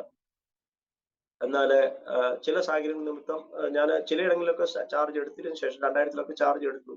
എന്നിട്ടും ഞാൻ ചില സാഹചര്യങ്ങൾ മധ്യേ എന്താ പറഞ്ഞാൽ എന്റെ ജീവിതത്തിലെ പരാജയം കൊണ്ടല്ല, മറ്റുള്ള പ്രശ്നങ്ങൾ എന്നെ ഞാൻ നോക്കുമ്പോൾ എനിക്കൊരു ജോലിയുണ്ട്, അനേകം കർത്താവാസം സഭയില്ലാതിരിക്കുന്ന കർത്താവാസന്മാർ, ഞാൻ അങ്ങനെയുള്ളവരെ വിളിച്ച് അവരെ ചാർജ് ചെയ്യിപ്പിച്ചിട്ട് ഞാൻ എന്റെ കാര്യങ്ങൾക്ക് വേണ്ടി പോകുന്നൊരവസ്ഥ. കാരണം എന്റെ മനസ്സിലെ ഒരു തിക്ത അനുഭവം ചെറുപ്പം മുതൽ ഫെയ്ത്തുകളിലൊക്കെ താമസിച്ചുകൊണ്ട് അനേക വിശ്വാസികൾ എന്ന് പറയുന്നവർ തന്നെയാണ് നമ്മളെ ഏറ്റവും കൂടുതൽ വേദനിപ്പിക്കുകയും കരയിപ്പിക്കുകയും ചെയ്യും. അത് ദൈവവിശ്വാസികളെ ഈ കേൾക്കുന്നവർ വീഡിയോയിൽ കൂടെ എന്നെ അല്ലെങ്കിൽ ടി വി ചാനലിലൂടെ കേൾക്കുന്നവർ മറ്റൊരു രീതിയിൽ ചിത്രീകരിക്കരുത്. ഞാൻ നിങ്ങളോട് ക്ഷമാപണം നടത്തുന്നു. എനിക്ക് നേരിട്ട ഒരു തിക്താനുഭവം, ഞങ്ങളുടെ കുടുംബത്തിൽ നേരിട്ട തിക്താനുഭവങ്ങളൊക്കെ എന്റെ പപ്പായെ വന്ന് അപ്പന് വരെ വിളിച്ച വ്യക്തികളെ എനിക്കറിയാം, തെറി പറഞ്ഞ വ്യക്തികളെ എനിക്കറിയാം ഫെയ്ത്തോമിൽ വന്നിട്ട്. എന്നാൽ അവര് ആ സമയത്തൊന്നൊക്കെ അവര് വിചാരിച്ചാലും കുടുംബമായിട്ട് താമസിക്കുന്ന വ്യക്തികളാണ്, അവരെ നമ്മൾ അങ്ങനെ പറയില്ലെന്നൊന്നും ചിന്തിച്ചിട്ടില്ല ഉള്ള ആൾക്കാരല്ല. പക്ഷെങ്കിൽ ഞങ്ങൾ അന്നും എൻ്റെ പപ്പയുടെ ചില പ്രതികരണങ്ങൾ ഞാൻ കണ്ടിട്ടുണ്ട്. പപ്പ പപ്പ ഒരു വാക്ക് പോലും പറയാതെ ദേഷ്യപ്പെടുകയോ അല്ലെങ്കിൽ അവരെ സഹകരിക്കുകയോ അവരോട് സംസാരിക്കുകയോ ഒന്നും ചെയ്യാതെ തന്നെ പപ്പ അവർക്ക് വേണ്ടി പ്രാർത്ഥിച്ച നിമിഷങ്ങളെ എനിക്കറിയാം. പക്ഷെങ്കിൽ അങ്ങനെയൊക്കെ നിന്ദിച്ചവർക്ക് തിക്താനുഭവങ്ങൾ ദൈവത്തിൽ നിന്നാണോ എങ്ങനെയാണെന്ന് അറിയില്ല. കണ്ണിന് മുമ്പിൽ ചില കാഴ്ചകളൊക്കെ അനർത്ഥങ്ങളൊക്കെ കാണും. അതെന്റെ പപ്പയുടെ പ്രാർത്ഥനയാണോ അതോ എന്തെന്ന് അത് ഞാൻ അങ്ങനെ വിശ്വസിക്കുന്നത്. ഇപ്പൊ എന്റെ പപ്പ പ്രാർത്ഥിച്ചതുകൊണ്ട് അവർക്ക് അനർത്ഥം വന്നോന്ന് ഞാൻ പറയില്ല. പക്ഷെങ്കിൽ അവർക്ക് മാനസാന്തരത്തിന് ഉള്ളൊരു വഴി ഉണ്ടാകുവാനായിട്ടൊക്കെ കർത്താവ് അവസരങ്ങളെ ഒരുക്കിയിട്ടുണ്ട്. അത് കണ്ടാല് പലയിടങ്ങളിലും കാണുവാനായിട്ടും കർത്താവ് സഹായിച്ചു. അത് നിമിത്തം ഈ സഭയുടെ ചാർജ് എന്നുള്ള ഒരു കാര്യം എനിക്ക് വലിയ ഇഷ്ടമായിരുന്നില്ല. പിന്നെയും ദൈവത്തോട് കർത്താവെ അങ്ങയുടെ പ്രകാരം കർത്താവ് അയക്കുന്നിടങ്ങളിലൊക്കെ പോകാൻ ഞാൻ ഒരുക്കമുള്ളവനാണ് എന്ന് പഠനത്തിന് ശേഷവും ഒക്കെ പ്രാർത്ഥിക്കുകയൊക്കെ ചെയ്ത് അങ്ങനെ ചില വർഷങ്ങളായിട്ട് കർത്താവിന്റെ വേലയിലായിരിക്കും. 2 വർഷങ്ങളായി കർത്താവിന്റെ വേലയിലായിരിക്കും. കർത്താവ് അയക്കുന്നിടങ്ങളിലൊക്കെ കർത്താവിന് വേണ്ടി ശോഭിപ്പാനും നിലനിൽപ്പാനും ഒക്കെ കർത്താവ് ഇടയാക്കിക്കൊണ്ടിരിക്കുന്നു. എനിക്ക് ഒരു ലക്ഷ്യമുണ്ട്. ഞാൻ പറയട്ടെ, ഒരു സഭയിൽ ഒരു വിശ്വാസേ ഉള്ളൂ എങ്കിലും എന്റെ ഒരു എയിം പറയുന്നത് ഒരു വിശ്വാസിക്ക് വേണ്ടി നാം ഒരു പ്രാർത്ഥന പോലും മുടക്കാൻ പാടില്ല. ആ ഒരു വിശ്വാസിക്ക് വേണ്ടി നാം പോയി വെള്ളിയാഴ്ച, ശനിയാഴ്ച വൈകിട്ട്, ഞായറാഴ്ച ആ വിശ്വാസത്തിന്റെ വീട്ടിൽ അതേ കോട്ടേജ് മീറ്റിംഗ് വേണമെന്ന് പറഞ്ഞാലും ഒരു വിശ്വാസേ ഉള്ളെങ്കിലും അത് പോയി ഉത്തരവാദിത്തത്തോടെ ചെയ്തു കൊടുക്കുവാൻ നാം തൽപരരായാൽ ദൈവം നമ്മെ അനുഗ്രഹിക്കുന്ന ദൈവമാണ്. സ്വതന്ത്രം. ഞാൻ ഒരു വിശ്വാസി ഒരു കുടുംബമുള്ള ചർച്ചിലും പോയി അത് എല്ലാ മീറ്റിങ്ങുകളും കൃത്യനിഷ്ഠയോടെ ചെയ്തിട്ടുണ്ട്. ചില ഭാഷമാർ പറയില്ലോ ഞായറാഴ്ച പോയാൽ മതി, അവിടെ ഒരു കുടുംബമേ ഉള്ളൂ. ഇല്ല, ഞാൻ അങ്ങനെയല്ല. എന്നെ ഏൽപ്പിച്ചത് കർത്താവിനോട് നമ്മൾ വിശ്വസ്തത പുലർത്തുകയാണ്. എന്നെ ഏൽപ്പിച്ചത് ഒരു വിശ്വാസിയുള്ള സഭയിലും അതേ ഒരു പ്രാർത്ഥന പോലും അവർക്ക് വെള്ളിയാഴ്ച പ്രാർത്ഥന അവരോട് ചോദിക്കുക ഏത് പ്രാർത്ഥനയാണ് വേണ്ടത്? വെള്ളിയാഴ്ച പ്രാർത്ഥന വേണോ, ശനിയാഴ്ച പ്രാർത്ഥന വേണോ, ചൊവ്വാഴ്ച പ്രാർത്ഥന വേണോ? നിങ്ങളുടെ ഇഷ്ടാനുസരണം ഏത് സമയം പറഞ്ഞാലും നമ്മൾ സന്നദ്ധരായി അവർക്ക് വേണ്ടി ചെന്ന് പ്രാർത്ഥിപ്പാൻ, ഇടയിൽ നിൽപ്പാൻ ദൈവദാസന്മാരെ നാം ഒരുങ്ങണം. അങ്ങനെയാണെങ്കിലേ നമ്മൾ കർത്തൃമേശ എടുക്കുന്ന സമയത്ത് ഒരു വാക്യം പറയാറുണ്ട്, ദൈവത്തോടും മനുഷ്യരോടും കുറ്റമറ്റ മനസ്സാക്ഷി. അത് ആ കർത്തൃമേശ സമയത്ത് മാത്രമല്ല ആ വചനം ഉദ്ധരിക്കേണ്ടത് ആവശ്യം. മനുഷ്യരുടെ മറ്റുള്ള ഇടപാടുകളിലും ദൈവത്തോടും മനുഷ്യരോടും കുറ്റമറ്റ മനസ്സാക്ഷി ഉണ്ടാകുവാൻ നാം ഏൽപ്പിച്ചു കൊടുത്താൽ ദൈവം നമ്മെ സഹായിക്കും. നമ്മുടെയൊക്കെ ചിന്താഗതിയും നമ്മുടെയൊക്കെ മാനദണ്ഡവും വെച്ച് നമ്മൾ പറയും, കർത്തൃമേശ സമയത്ത് നമ്മൾ എഴുന്നേറ്റ് എല്ലാവരും പറയാറുണ്ട് എനിക്ക് ദൈവത്തോടും മനുഷ്യരോടും കുറ്റമറ്റ മനസ്സാക്ഷിയുണ്ട്. എന്റെ ഒരു സ്നേഹിതൻ പാസ്റ്റർ പറഞ്ഞു, അത് മാത്രം പറഞ്ഞാൽ പോലെ പിശാചിനോടും എനിക്ക് കുറ്റമറ്റ മനസ്സാക്ഷി ഉണ്ടെന്ന് പറയുന്നതിൽ അത് യുക്തമാണ് എന്ന് പറഞ്ഞ ഒരു ഫലിതം കൂടെ ഞാൻ ഈ സമയത്ത് ഓർത്തു പോവുകയാണ്. അദ്ദേഹം പറഞ്ഞൊരു കാര്യം ഞാൻ ചിന്തിച്ചു, ശരിയാണ്. ദൈവത്തോടും മനുഷ്യരോടും കുറ്റമറ്റ മനസ്സാക്ഷി ഉണ്ട് എന്ന് പറയുമ്പോൾ നമ്മുടെ മനസ്സിന്റെ അതേ ചിന്തകളെ ദൈവത്തിന് അറിയാം. പക്ഷെ ഈ ഒരു കാര്യം കൂടെ നാം ചേർത്ത് പറഞ്ഞാൽ പിശാചിനോടും എനിക്ക് കുറ്റമറ്റ മനസ്സാക്ഷി ഉണ്ട് എന്ന് പറഞ്ഞാൽ പിശാച് അവകാശം പറയുന്നതായ കാര്യങ്ങളാണ് നമ്മുടെ ജീവിതത്തിൽ കൂടുതലുമായിട്ടുള്ളത്. 50% വിശ്വാസം ഉണ്ടെങ്കിൽ 50% പിശാച് അവകാശം പറയുന്നതായ കാര്യങ്ങൾ നമ്മുടെ വിശ്വാസ ജീവിതത്തിൽ സംഭവിക്കുമ്പോൾ അത് നാം ആരും ഗണ്യമാക്കാറില്ല. സ്വന്തം അതാരും നാം ഗണ്യമാക്കുകയോ അതിനു വേണ്ടി എഫേർട്ട് എടുത്ത് അതുകൂടെ നമ്മുടെ ജീവിതത്തിൽ അകറ്റിക്കളയാമെന്നുള്ള സമയം അതിങ്ങനെ സംഭവിക്കട്ടെ എന്നുള്ള ഒരു ചിന്തയോടെ നാം ഇങ്ങനെ മുന്നോടുകയാണ്. അതിനുശേഷം ഭോപ്പാൽ ജോലി നാട്ടിലായി. പപ്പ ഏതാണ്ട് മരിച്ചിട്ട് ഇപ്പൊ 14 വർഷം കഴിഞ്ഞു. പപ്പ മരിച്ചതിന് ശേഷം എന്റെ അനുജനും കൊറോണ സമയത്ത് ഗൾഫിൽ നിന്ന് നാട്ടിൽ വന്നു. അദ്ദേഹം അന്ന് നമ്മുടെ ഭോപ്പാൽ ഷാർജയിലുള്ള ബെൽസൺ ജോസഫ് പാസ്റ്ററിന്റെ ബൈബിൾ സ്കൂളിൽ പഠനത്തിന് ശേഷം നാട്ടിൽ വന്നു. അദ്ദേഹം നാട്ടിൽ പലയിടങ്ങളിൽ കർത്താവിന്റെ വേലയിലായിരുന്നു. അതിനുശേഷം കല്ലുമല ദീപസഭ ദി ചർച്ച് ഓഫ് ഗോഡ് സഭയുടെ സഭാ ശുശ്രൂഷകനായിട്ട് ട്രോംബയിൽ ഇപ്പോൾ കർത്താവിന്റെ വേലയിലായിരിക്കുന്നു. കുടുംബമായി 2 കുഞ്ഞുങ്ങൾ. മൂത്തയാള് ബികോമിന് പഠിക്കുന്നു, ഇളയാള് ഈ വർഷം നഴ്സിംഗ് പഠിക്കാനായിട്ട് ജോയിൻ ചെയ്യുവാനായിട്ട് ആഗ്രഹിക്കുകയും പ്രാർത്ഥിക്കുകയും ചെയ്യുന്നു. അവിടെ ഹിന്ദിക്കാരുടെ ഇടയിലുള്ള പ്രവർത്തനമാണ്. മലയാളി ഫാമിലീസ് 2 ഫാമിലീസ് മാത്രമേ ഉള്ളൂ. അവരെ ദൈവം അവിടെ അതിശയകരമായിട്ട് അത്ഭുതകരമായിട്ട് നടത്തുന്നു. സ്തോത്രം. ഞങ്ങളൊക്കെ ജോലി ചെയ്ത നിമിത്തം ജോലിയോടുകൂടി കർത്താവിന്റെ വേല ചെയ്യുന്ന നിമിത്തം കർത്താവ് ഞങ്ങൾക്ക് പരിതാപമോ ബുദ്ധിമുട്ടോ പ്രയാസങ്ങളൊക്കെ ഉണ്ടെങ്കിലും ദൈവത്തിന് നല്ലവണ്ണം അറിയാം. ഏത് സാഹചര്യത്തിലും ജീവിക്കാൻ ദൈവം കൃപ തന്നതുകൊണ്ട് ദൈവസന്നിധിയിൽ നിലനിൽക്കുവാനായിട്ട് കർത്താവ് ഇടയാക്കി. ഉണ്ടെങ്കിലും ഉണ്ട്, ഇല്ലെങ്കിൽ ഇല്ല. ഏത് സാഹചര്യമായാലും അതിനെ ധരണം ചെയ്യുവാൻ ദൈവം കൃപ പകരുന്നു. ജീവിതത്തിൽ അനേക തരത്തിലുള്ള പ്രയാസങ്ങളുണ്ട്. ഇപ്പോഴാണെങ്കിലും നമ്മൾ ഈ സംസാരിക്കുന്ന സമയങ്ങളൊക്കെ നീറുന്ന അലട്ടുന്ന അനേക പ്രയാസങ്ങളും പ്രതിസന്ധികളും ഒക്കെ ജീവിതത്തിന്റെ കൺമുമ്പിലുണ്ട്. എങ്കിലും അതിനെയൊക്കെ തരണം ചെയ്യുവാനായിട്ട് ദൈവം ദിവസങ്ങളിൽ കൃപ തന്നുകൊണ്ടിരിക്കുന്നു. അതേ സ്തോത്രം. അതേ, ഞാൻ നാട്ടിൽ വന്നതിന് ശേഷം ഉപജീവന മാർഗത്തിന് എന്ന നിലയിൽ ഞാൻ കർത്താവിനോട് ആലോചന, കർത്താവെ ഞാൻ നാട്ടിലേക്കൊക്കെ പോവുകയാണ്. നാട്ടിൽ പോയിട്ട് കർത്താവിന്റെ വേലയുമായിട്ട് പലയിടങ്ങളിൽ പോകണം. അപ്പൊ നമുക്ക് എന്ത് ചെയ്യാൻ പറ്റും? അപ്പൊ എനിക്ക് ജോലി, ഞാൻ നേരത്തെ പറഞ്ഞില്ലേ, ജോലി നല്ല രീതിയിൽ ജോലികൾ അറിയാം. ഫാബ്രിക്കേഷൻ വർക്ക് അറിയാം, മെക്കാനിക്കൽ വർക്ക് അറിയാം, വെൽഡിംഗ് വർക്ക് അറിയാം. അതെ, അങ്ങനെ ഇപ്പൊ ഞാൻ നാട്ടിൽ വന്നതിന് ശേഷം എന്റെ വീടിന്റെ പറമ്പിൽ തന്നെ ഉപ്പാപ്പന്റെ ഒരു പറമ്പ്, വഴിയുടെ സൈഡിലാണ്, നമ്മുടെ വഴി സൈഡിലാണ് താമസം. അവിടെ തന്നെ ഒരു വർക്ക്ഷോപ്പ് തുടങ്ങി. Welding workshop, roofing work, gate, grill, ഇങ്ങനെയുള്ള വർക്ക്ഷോപ്പ് ഒക്കെ തുടങ്ങി. അത്യാവശ്യം കൊറോണ സമയത്തൊക്കെ മുമ്പൊക്കെ നല്ല അത്യാവശ്യം 10-22 ജോലിക്കാരോളം കൂടെ ഉണ്ടായിരുന്നു. കൊറോണയ്ക്ക് ശേഷം വർക്കൊക്കെ ഇതായതുകൊണ്ട് ഇപ്പോൾ അങ്ങനെ ഒത്തിരി ജോലിക്കാരില്ല. എങ്കിലും ഇടയ്ക്കൊക്കെ ചില വർക്കൊക്കെ കിട്ടും. അത് തനിയും ആരെയൊക്കെ കൂട്ടുകാരെയൊക്കെ വിളിച്ചു കൊണ്ടുപോയി ചെയ്ത് തീർത്ത് അങ്ങനെയൊക്കെ പോകുന്നു. കിട്ടുന്ന നന്മയിൽ നിന്ന് ദൈവത്തിന് വേണ്ടി ചെയ്യാവുന്നതൊക്കെ ചെയ്യുകയാണ്. സമ്പാദിക്കാനായിട്ട് ഒട്ടും ആഗ്രഹിക്കുന്നില്ല. ബാങ്ക് ബാലൻസ് ഒന്നുമില്ല. പറഞ്ഞുകൊണ്ട് നിങ്ങളാരും തെറ്റ് വിചാരിക്കരുത്. അയ്യോ പാസ്റ്റർ പറഞ്ഞു ബാങ്ക് ബാലൻസ് ഇല്ല. കർത്താവിന് കറക്റ്റ് എല്ലാ കാര്യങ്ങളും അറിയാം. അല്ല, നിങ്ങൾ ആരും ഒന്ന് തരാൻ വേണ്ടി പറഞ്ഞ കാര്യമല്ല, അല്ലെങ്കിൽ നമ്മൾ ഈ ഒരു അഭ്യർത്ഥനയുമല്ല. ദൈവത്തിന് നല്ലവണ്ണം അറിയാം. അതുകൊണ്ട് പറഞ്ഞു ഉപജീവന മാർഗം ജോലിയോടുകൂടി ഇപ്പൊ ചോദിക്കും, കർത്താവിന് വിശ്വാസം ഇല്ലാത്തത് കൊണ്ടാണ് നിങ്ങൾ ജോലി ചെയ്യുന്നതെന്ന് പറയുന്നത്. ഞാൻ അതൊക്കെ പൂർണ്ണമായിട്ട് ഉൾക്കൊള്ളാനായിട്ട് തയ്യാറില്ല. കർത്താവിന് വിശ്വാസം ഇല്ലാത്തത് കൊണ്ടല്ല. അതെ, കൂടാരപ്പണി ചെയ്ത് ജോലി ചെയ്ത അപ്പോസ്തലന്മാരെ നമുക്കറിയാം. അപ്പം അതുകൊണ്ട് നമുക്ക് എല്ലാം ആവശ്യമാണ്. അതുകൊണ്ട് ഇപ്പം ഗൾഫിൽ പോകുന്ന ശുശ്രൂഷകന്മാരെല്ലാം, അമേരിക്കയിൽ പോകുന്നവരൊക്കെ ആയാലും കർത്താവിന്റെ ദാസന്മാരായാലും അവിടെ ചെന്ന് ജോലി ചെയ്യുന്നുണ്ട്. പക്ഷെ നമ്മുടെ നാട്ടിലെ സിസ്റ്റം അനുസരിച്ച് എല്ലാവരും ഫുൾ മിഷണറിമാരായിട്ട് മാറുകയാണ്. ആ ഒരു പ്രവണത മാറിയാൽ നമ്മുടെ വിശ്വാസ സമൂഹം ഏറ്റവും അനുഗ്രഹം പ്രാപിക്കും എന്നുള്ളതാണ് എനിക്ക് പറയാനായിട്ടുള്ളത്. ഞാൻ പഠിച്ചൊരു കാര്യം, കാറുണ്ടോ, ബൈക്കുണ്ടോ, ബുള്ളറ്റ് ഉണ്ടോ, അത് ഞാൻ ഒരു സഭയിൽ എന്നെ ശുശ്രൂഷയ്ക്ക് വിളിച്ച ഒരു അനുഭവമാണ്. രാവിലെ അവിടുത്തെ ആന്റി എന്നോട് വിളിച്ചു ചോദിച്ചു, പാസ്റ്ററെ കാറിനാണ് വരുന്നത്. ഞാൻ പറഞ്ഞില്ല ആന്റി, കാറിന് വരുന്നില്ല. കാറില്ലേ പാസ്റ്റർ? ഞാൻ പറഞ്ഞു കാറ് എടുക്കാറുള്ള സമയമായില്ല ആന്റി, കാറ് കിട്ടുമ്പോൾ കാറിന് വരാം. അപ്പം ഞാൻ കാറിനല്ല ചെല്ലുന്നെന്ന് പറഞ്ഞപ്പോ ആന്റിക്ക് ഒരു വൈഷമ്യം. അയ്യോ പാസ്റ്റർ കാറിനല്ലേ വരുന്നത്. അപ്പം അവര് പ്രതീക്ഷിച്ചിട്ട് കാറിൽ വരുന്ന ഒരു പാസ്റ്ററെയാണ്. അപ്പൊ നമുക്ക് കാറില്ല, നമുക്ക് സൈക്കിൾ അല്ലെങ്കിൽ സ്കൂട്ടറാണ് നമുക്കുള്ളത്. ആ ആന്റിയുടെ പ്രതീക്ഷ ഞാൻ വിളിച്ച പാസ്റ്റർ വരുന്നത് കാറിലാണ്. അപ്പം ഇങ്ങനെ ചിന്തിക്കുന്ന ഒരു സമൂഹത്തിന് നടുവിൽ നാം ആരാണെന്നുള്ളൊരു ബോധം ദൈവദാസന്മാരെ നമ്മെ ഭരിക്കേണ്ടതാണ്. വിശ്വാസികളും അങ്ങനെ തന്നെയാണ്. നാം ആരാണെന്നും നമ്മെ കുറിച്ച് കർത്താവിന്റെ ഉദ്ദേശം എന്താണെന്നും നാം അത് തിരിച്ചറിഞ്ഞാൽ കർത്താവിന്റെ സന്നിധിയിൽ നമുക്ക് ജയാളികളായി ജീവിക്കാനായിട്ട് സാധിക്കും.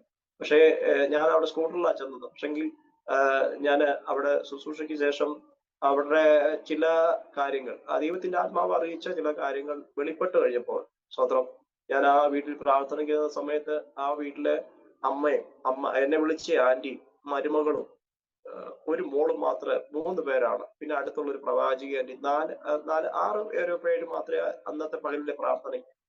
അപ്പൊ ഞാൻ ഇങ്ങനെ ഞാനും വൈഫും ഉണ്ട്. ഞാൻ അവിടുത്തെ ചർച്ചിലെ പാസ്റ്റർ ഇല്ല. ഞാൻ ആ പാസ്റ്ററോട് വിളിച്ചു ചോദിച്ചാൽ പാസ്റ്റർ പറഞ്ഞു, പാസ്റ്ററെ എനിക്ക് ഇന്ന് അസൗകര്യമുണ്ട്, പാസ്റ്റർ വന്ന് മീറ്റിംഗ് നടത്തി. ഒരു കുഴപ്പമില്ല പാസ്റ്ററെ, അദ്ദേഹത്തിന് നല്ല മനസ്സിനായിട്ട് ഞാൻ കർത്താവിന് സ്തോത്രം. ഞാൻ ചെന്നു പ്രാർത്ഥിച്ചു, പാട്ടുപാടി പ്രാർത്ഥന തുടങ്ങി. ഈ ആന്റി ചോദിച്ച ആ ഒരു പ്രയാസം ഇങ്ങനെ, അല്ലെങ്കിൽ അയ്യോ ഞാൻ കാറിലല്ലോ വന്നേ എന്നുള്ളൊരു അലട്ടിലും എന്നെ ചിന്താഭാരത്താലാക്കിയിട്ടുണ്ട്. ഞാൻ പ്രാർത്ഥിച്ചു, പാട്ട് തുടങ്ങി, പ്രാർത്ഥിച്ചു, ആരാധിച്ചു, ശകലനേരം. അത് ഞാൻ പറഞ്ഞു ഇവരോടൊക്കെ പ്രാർത്ഥിക്കാൻ പറഞ്ഞു. വന്ന പ്രവാചക ആന്റിയും 1-2 പേരൊക്കെ പ്രാർത്ഥിച്ചു. ദൈവത്തിന്റെ പരിശുദ്ധാത്മാവ് പറഞ്ഞ ദൂത് ഞാൻ ബൈബിളുമായി എഴുന്നേറ്റ് നിന്ന് പറഞ്ഞു. അപ്പൊ അവിടുത്തെ ഇളയ മോക്ക് ഒരു കല്യാണത്തിന്റെ ആവശ്യമുണ്ട്. ആ കുട്ടി വന്നിട്ട്, ആ കുട്ടി എന്ന ഫോറസ്റ്റിലെ ജോലിക്കാരിയാണ്, സർക്കാരിലാണ്. അപ്പൊ ആ കുട്ടിയുടെ വിവാഹ ആവശ്യത്തിന് വേണ്ടി പ്രാർത്ഥിക്കാൻ എന്നെ വിളിച്ച്. അപ്പം ദൈവത്തിന്റെ പരിശുദ്ധാത്മാവ് എന്നോട് പറഞ്ഞു, ഇപ്പോഴുള്ള ബന്ധം ഉപേക്ഷിച്ചാൽ കല്യാണം നടക്കും. എന്നോട് പറഞ്ഞ ദൂതുകളൊക്കെ ഞാൻ പറഞ്ഞു. ആളെ പറയാൻ പറ്റത്തില്ലല്ലോ. അപ്പം ആ അമ്മ എന്റെ മുഖത്തൊക്കെ വിളിച്ച്, ആന്റി എന്റെ മുഖത്തൊക്കെ നോക്കി, പാസ്റ്റർ എന്താ പാസ്റ്ററെ പറയുന്നത്? നമ്മൾ ആന്റി, എന്നോട് ദൈവത്തിന്റെ പരിശുദ്ധാത്മ പറഞ്ഞ ഈ ഒരു വിഷയം, ഇപ്പോഴുള്ള ബന്ധം ഉപേക്ഷിച്ചാൽ ഈ മോടെ വിവാഹം നടക്കും. അപ്പം ചെറിയൊരു നമുക്കൊരു സ്റ്റോപ്പ് ഉണ്ടാവുമല്ലോ. നമ്മൾ അറിയത്തില്ലാത്തൊരു കാര്യം നമ്മൾ വിളിച്ചു പറയുമ്പം അവർക്ക് ഒരു സങ്കോചം ഉണ്ടായി. എനിക്കും ഒരു സങ്കോചം ഉണ്ട്. അയ്യോ, ദൈവത്തിന്റെ പരിശുദ്ധാത്മാവ് എന്നോട് പറഞ്ഞൊരു കാര്യം ഞാൻ പറഞ്ഞപ്പോൾ അവർക്കൊരു സംശയമായിട്ട് എന്നെ അങ്ങോട്ടും ഇങ്ങോട്ടും നോക്കുന്നു. ഒരു സ്റ്റോപ്പ്. നമ്മൾ പ്രസംഗിച്ചുകൊണ്ട് നിന്ന ദൂത് പറഞ്ഞ ദൂതിന് ഒരു മൗനം. മൊത്തത്തിൽ ആ ഇരുന്ന ആൾക്കാരിൽ ഒരു മൗനമായി. അതിനുശേഷം ഈ പെൺകുട്ടി എന്നോട് പറയുകയാണ്, പാസ്റ്റർ പറഞ്ഞ 100% കാര്യം ശരിയാണ്, എനിക്കൊരു ബന്ധമുണ്ട്, പക്ഷെ ഉപേക്ഷിക്കാൻ പറ്റില്ല. അപ്പം കാര്യം എന്താ? അതൊക്കെ ആ ഡീറ്റെയിൽ നമ്മൾ പറയേണ്ട ആവശ്യം, കാര്യങ്ങൾ പറഞ്ഞു. അതിനുശേഷം ഞാൻ ഈ കാര്യങ്ങൾ പറഞ്ഞു പ്രാർത്ഥിച്ചതിന് ശേഷം ഞാൻ നോക്കുമ്പോൾ ആ വീട്ടിലെ മൂത്ത മരുമോൻ പാസ്റ്ററാണ്. നമുക്ക് നല്ല അറിയാവുന്ന ഒരു ചർച്ചിലെ പാസ്റ്ററും കുടുംബമാണ്. ഏകദേശം ഒരു 10-20 പേര് ആ വീട്ടിന്റെ ഉൾമുറികളിൽ ഉണ്ടായിരുന്നു. ഈ ആലോചന വെളിപ്പെട്ടതിന് ശേഷം 20 പേര് ഒന്നിച്ച് ഈ ഹോളിലേക്ക് വരികയാണ്. അവരുടെ മെയിൻ നമ്മൾ പ്രാർത്ഥന വന്ന ഹോളിലേക്ക് വന്നു. ഞാൻ ഇത്രയും പേര് പെട്ടെന്ന് ഇവിടെ ഇരിക്കുകയായിരുന്നു. അപ്പോഴാ വന്ന പാസ്റ്ററിനോട് പറയും, ഞാൻ പ്രസംഗിച്ചോണ്ടെങ്കിൽ പറയും, പാസ്റ്ററെ, ഇവിടെ പല പ്രവാചകന്മാരും പല സുശേഷകന്മാരും വന്നിട്ടുണ്ട്, ദൂത് പറഞ്ഞ് ഞങ്ങളോട് കാശും മേടിച്ചോണ്ട് പോയിട്ട് ഉള്ളതേ ഉള്ളൂ.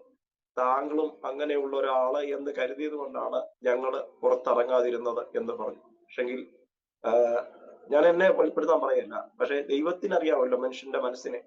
ദൈവത്തിന്റെ ആത്മാവ് സംസാരിച്ചു. ഞാൻ ആ വീട്ടിൽ നിന്ന് 1 മണിക്ക് പ്രാർത്ഥന നിർത്തി പോരണ്ട്, ഞാൻ ആ വീട്ടിൽ നിന്ന് വൈകിട്ട് തിരിച്ചു പോകുന്നത് 4:30-ക്കാണ്. അപ്പം നമ്മെ മുൻവിധിയോടെ കാണുന്നവരുടെ മുമ്പിൽ നാം ദൈവത്തിന്റെ കണ്ണിൽ സമർപ്പിച്ചാൽ മുൻവിധികളെ മാറ്റാനായിട്ട് ദൈവത്തിന് കഴിയും. അത് ഇന്നും അങ്ങനെയൊക്കെ തന്നെയാണ്. നമ്മൾ ഒരു ചർച്ചിൽ ചെന്നാൽ, അല്ലെങ്കിൽ ഒരു ചർച്ചിൽ നമ്മുടെ മെസ്സേജിനെ വിളിച്ചാൽ, അല്ലെങ്കിൽ നമ്മുടെ ഒരു ശുശ്രൂഷയ്ക്ക് വിളിച്ചാൽ, കഴിഞ്ഞ ദിവസം ഒരു പാസ്റ്റർ എന്നോട് പ്രകാരം പറഞ്ഞു, കഴുതയെ കൊണ്ട് സംസാരിപ്പിച്ച ദൈവം ഈ ദാസനെ കൂടെ സംസാരിപ്പിക്കും എന്ന് പറഞ്ഞാൽ, നമുക്ക് അമ്മ പോയപ്പോ കഴുതയെ കൊണ്ട് സംസാരിപ്പിച്ചതുപോലെ ഇന്ന് രാത്രി ശുശ്രൂഷയ്ക്ക് വന്ന ഈ ദാസനോടും അതുകൂടെ സംസാരിപ്പിക്കണം എന്നൊക്കെ പറഞ്ഞ് പ്രാർത്ഥിച്ച് കളിയാക്കുന്ന അവസരങ്ങളൊക്കെ നമ്മൾ കേട്ടിട്ടുണ്ട്. അത് പക്ഷെങ്കിൽ അതിനെ നാം ദൈവത്തിൽ ആശ്രയിച്ചാൽ പരീക്ഷിക്കുകയും നിന്ദിക്കുകയും ഒക്കെ ചെയ്യുന്നതിന് മുമ്പിൽ ദൈവം വ്യക്തമായിട്ട് മാനിക്കുന്ന കർത്താവാണ്. ഉറപ്പുള്ളത് കൊണ്ടായി പറയുന്നത്, ഞങ്ങൾക്ക് അല്ലെങ്കിൽ നമ്മള് ആരുടെയും അടിമയല്ല. നമ്മളെ ദൈവം വിളിച്ചിരിക്കുന്ന ദൈവം വിശ്വസ്തന. ആ ദൈവം അതേ വഴിയിൽ ഉപേക്ഷിച്ചു പോകുന്ന കർത്താവല്ല. ദിനംതോറും നടത്തുവാനായിട്ട് സംരക്ഷിക്കുവാനായിട്ട് കർത്താവിന്റെ കരം ഇന്നും അതേ കുറുകിപ്പോയിട്ടില്ല. ആ കർത്താവിന്റെ കരം ഇന്നും അതിശയകരമായി നമ്മെ നടത്തുന്ന കർത്താവാണ്. നാം അതേ പല നിലകളിലൊക്കെ എനിക്ക് പലരെയും പല കാര്യങ്ങളിലൊക്കെ വ്യക്തമായിട്ട് ഇപ്പോഴേണ്ട 53 വയസ്സ് ഏകദേശം ആകുന്നു. ഈ നല്ല ഒരു പ്രായം കർത്താവിനെ അറിഞ്ഞതിന് ശേഷമുള്ള സമയങ്ങളിലൊക്കെ ചില കാര്യങ്ങൾ മനസ്സിലാക്കിയത്, മറ്റുള്ളവർ ജീവിക്കുന്നത് പോലെ എനിക്കും ആകണം. ഇപ്പം എനിക്ക് കാറുണ്ടെങ്കിൽ, അല്ലെ എൻ്റെ കൂട്ടു സഹോദരന് കാറുണ്ടെങ്കിൽ, അദ്ദേഹത്തിന്റെ കാറിനെക്കാട്ടിലും ഇച്ചിരൂടെ മികച്ച ഒരു കാറ്, അല്ലെങ്കിൽ എനിക്ക് വീടുണ്ടെങ്കിൽ എൻ്റെ സഹോദരനെക്കാട്ടിലും ഇച്ചിരൂടെ മികച്ചത് ഞാൻ ആഗ്രഹിക്കുമ്പോൾ എനിക്കുണ്ടാകുന്ന തിക്താനുഭവങ്ങൾ അതിന് ദൈവം ഉത്തരവാദിയല്ലെന്ന് ഞാൻ പൂർണ്ണമായിട്ട് വിശ്വസിക്കുകയാണ്. അങ്ങനെയാണെന്ന് തോന്നുന്നു, അല്ലേ ഹൃദയദാസനെ? അങ്ങനെയൊക്കെ ആകുമ്പോൾ നമുക്ക് ആഗ്രഹങ്ങളുണ്ട്. കർത്താവ് അതേ നമുക്ക് വെച്ചിരിക്കുന്ന കർത്താവിന്റെ തന്നെ ഒരു കാര്യത്തിൽ ലിമിറ്റ് ഇല്ല. നാം ആഗ്രഹിക്കുകയും പ്രാർത്ഥിക്കുകയും ചെയ്യുന്നതെല്ലാം ദൈവം തക്ക സമയത്ത് നൽകി തരും. പക്ഷെ നമ്മുടെ ചോയ്സ് ദൈവത്തിന് ഇഷ്ടമല്ല. ദൈവത്തിന്റെ ചോയ്സിന്റെ പ്രകാരം നാം പോയാൽ ദൈവത്തിന് അത് ഇഷ്ടമാണ്. നമ്മുടെയൊക്കെ ചിന്തകളും, പണ്ടൊക്കെ എൻ്റെ ചെറുപ്പത്തിൽ ഒരു ചിന്തയുണ്ടായിരുന്നു. ഇപ്പൊ എൻ്റെ മോള് പഠിച്ചു, 10ാം ക്ലാസ് പാസ്സായി. നമ്മുടെ ചർച്ചിലെ കർത്താവിന്റെ ദാസനോട് ചെന്ന് ചോദിക്കും, കർത്താവിന്റെ ദാസനെ, മോള് 10ാം ക്ലാസ് പാസ്സായി, അന്നത്തെ അനുഭവം ഇന്നത്തെ അനുഭവം അല്ല മാസ്റ്ററെ ഞാൻ പറയുന്നത്, ദൈവമക്കളെ പറയുന്നത്. ചോദിക്കും, കർത്താവിന്റെ ദാസനെ, മുമ്പോട്ട് എന്റെ കുഞ്ഞിനെ എന്താ പഠിപ്പിക്കണം, എന്താ കർത്താവിന്റെ ദാസൻ? അന്നത്തെ സാഹചര്യം അങ്ങനെയാണ്. കർത്താവിന്റെ ദാസന്മാർ ആലോചന ചോദിക്കും, അവര് പറയുന്ന ആലോചനയ്ക്ക് അനുസരിച്ച് കുഞ്ഞിനെ വിടുക. അന്ന് പറയാം, അല്ലെ ബൈസ്കൂളിൽ വിട്ടേക്ക്, ഇവൻ മോളാണെങ്കിലും, അല്ലെ ഇവനെ കർത്താവിന് വിലയ്ക്ക് വേണ്ടി കർത്താവ് കണ്ടിട്ട് ഇവനെ ബൈസ്കൂളിൽ വിട്ടേക്കുക, അല്ലെങ്കിൽ ഇവനെ ഉപരിപഠനത്തിന് വിടുക. അങ്ങനെ ചോദിച്ച് പ്രാർത്ഥിച്ച് ആലോചന ചോദിച്ചിട്ട് വിട്ടിട്ടുള്ള വ്യക്തികളൊക്കെ ഇന്ന് ഉന്നതന്മാരും ദൈവസംഘ ശ്രേഷ്ഠകന്മാരുമാണ്. പലരെയും എനിക്കറിയാം. ഇന്ന് നമ്മുടെ സാഹചര്യം, നമ്മള് മെഡിക്കൽ സീറ്റിന് അഡ്മിഷൻ എടുത്തു വെച്ചിട്ട് പറയാൻ, കർത്താവിന്റെ ദാസനെ എന്റെ കുഞ്ഞിന്റെ ഉപരിപഠനത്തിന് വേണ്ടി പ്രാർത്ഥിക്കണം, എവിടെ? അത് പറയത്തില്ല നമ്മളോട്. എന്തിനാണെന്നും പറയത്തില്ല.